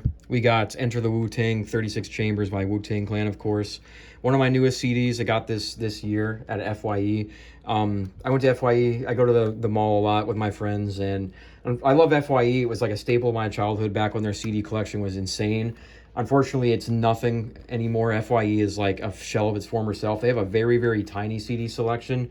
But I still go in there to see what they got sometimes. It makes me more disappointed every time I go in there. But we went in there one day, looked through the CD selection. There wasn't really anything I was feeling, but they had this album, and this was an album that I already knew I was going to buy at some point because, of course, I know the big hits, you know, like Cream, Protect Your Neck. I don't know why I'm blanking. The other one's right in front of me somewhere. I just can't see it. Wu-Tang Ain't Nothing to Fuck With. I don't know why I can't remember that name. It's not even a hard name. But yeah, I decided, you know, I couldn't really find anything else I was fucking with in FYE. Saw this album. I knew I was going to buy this at some point anyways and get more into it. So I was like, you know what? Today's the day. I'll buy this album. Because I mentioned throughout this series, I'm really into RZA's other group, Gravediggaz, which is the horrorcore group he was in. So of course, I figured I was going to like Wu-Tang Clan. It's very similar. You know, it's got RZA in it. This was like the OG, so I knew I was gonna fuck with it. I heard like a half this album before I owned it. Then I owned it, listened to the whole thing, and yeah, it's really good. Like I knew this album was gonna be good. That's kind of why I felt comfortable to just blindly pick it up. It was one of the highest rated hip hop albums of all time. I already like Wu-Tang Clan a little bit. I already like Gravediggaz, RZA. I'm familiar with RZA's voice and stuff like that, so I knew I was gonna fuck with it. I picked it up, and yeah, it's a banger. Great album. Only listened to it all the way through once, but I'm definitely going to spin it again because it's really good. I got this also with this little Dragon Ball Z poster over there. Got that at FYE the same day. But yeah, great album. That's the only thing I know from Wu-Tang Clan, obviously. But it's a great album. I'm glad I picked it up and finally heard it all the way through. And I'm going to spin it again, maybe check out some of their other stuff. But it's cool to have this and the Gravediggaz album too. So yeah. All right, we got 2 artists left and we are done. One in the letter X and one in the letter Z, and that is it for this video. So we'll move on. The only thing in the letter X, we have XXXTentacion. We have 17. We got Question Mark. And then we got Skins.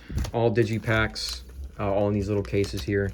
Yeah, X, controversial artists. I know not a lot of people like him. You know, had a lot of controversy and drama behind him. Of course, he died too.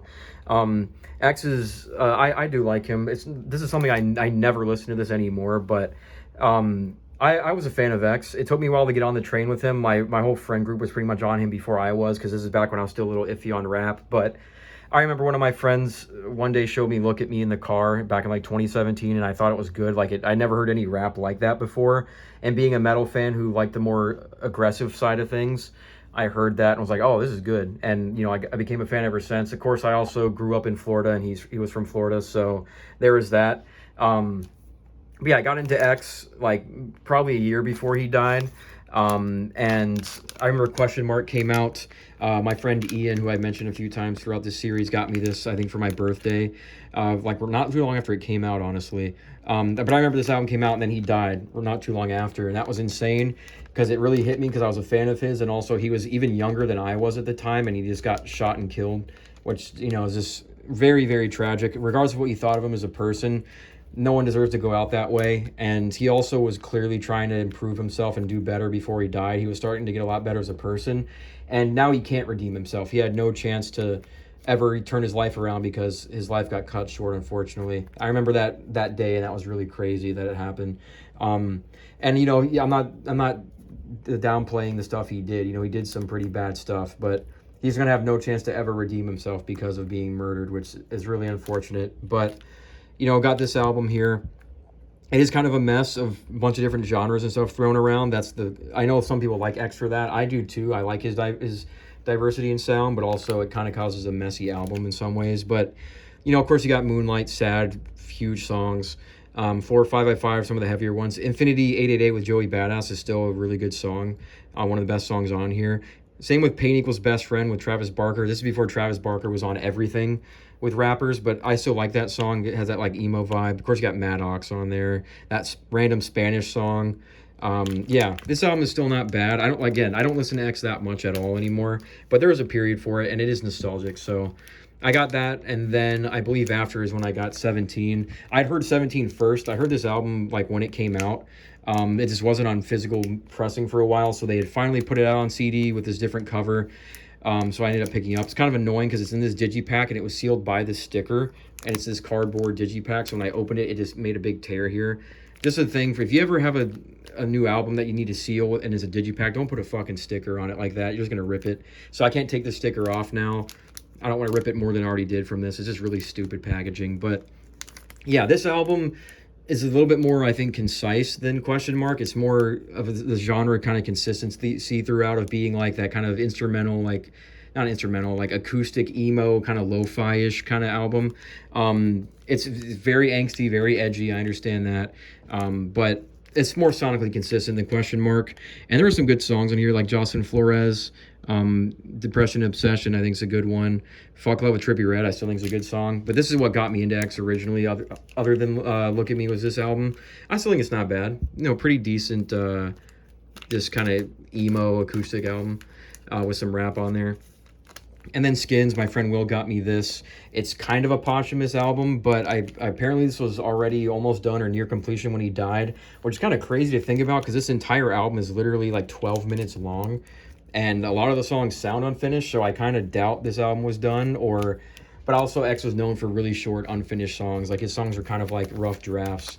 But this is probably the last album from X worth getting, if anything, because if we go by what they're saying, this album was worked on by X and almost done. So if that's to be true, this was an album he was working on, and everything after was like definitely posthumous. You can tell they were just going back to the bin and getting some demos and shit to make more stuff with and just pumping out posthumous albums. But there's some good stuff on here. Like Train Food, especially now that he's gone, is a really like just depressing song to hear, like knowing that he's gone.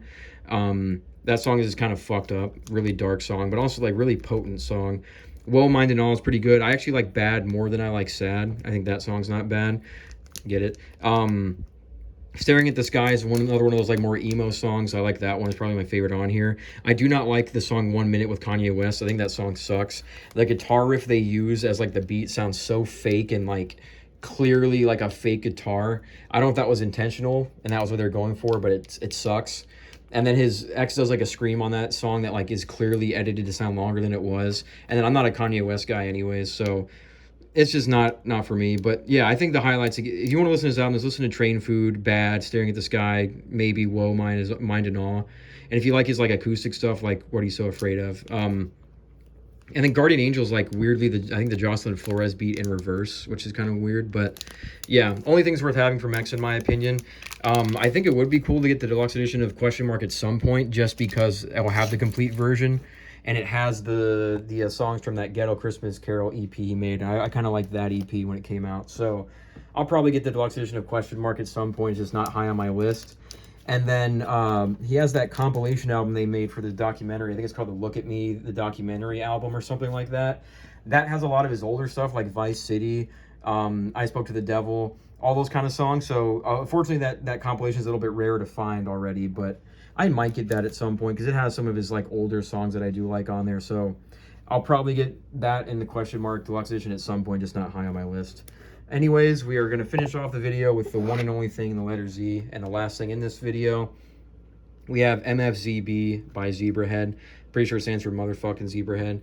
But yeah, this album originally released with like 4 different colors, like blue, red, yellow, and green, and they ended up deciding on like later pressings just being blue. So the album's known having a blue cover. I have the green version. There's no difference on here other than the color, same track list and everything. But yeah, Zebrahead are really underrated. Another band from my childhood, one of those bands you would hear on a bunch of video games growing up, like motocross games, racing games, WWE games, stuff like that. So I heard the song Falling Apart when I was maybe like 9, 8 years old, maybe even 7 years old.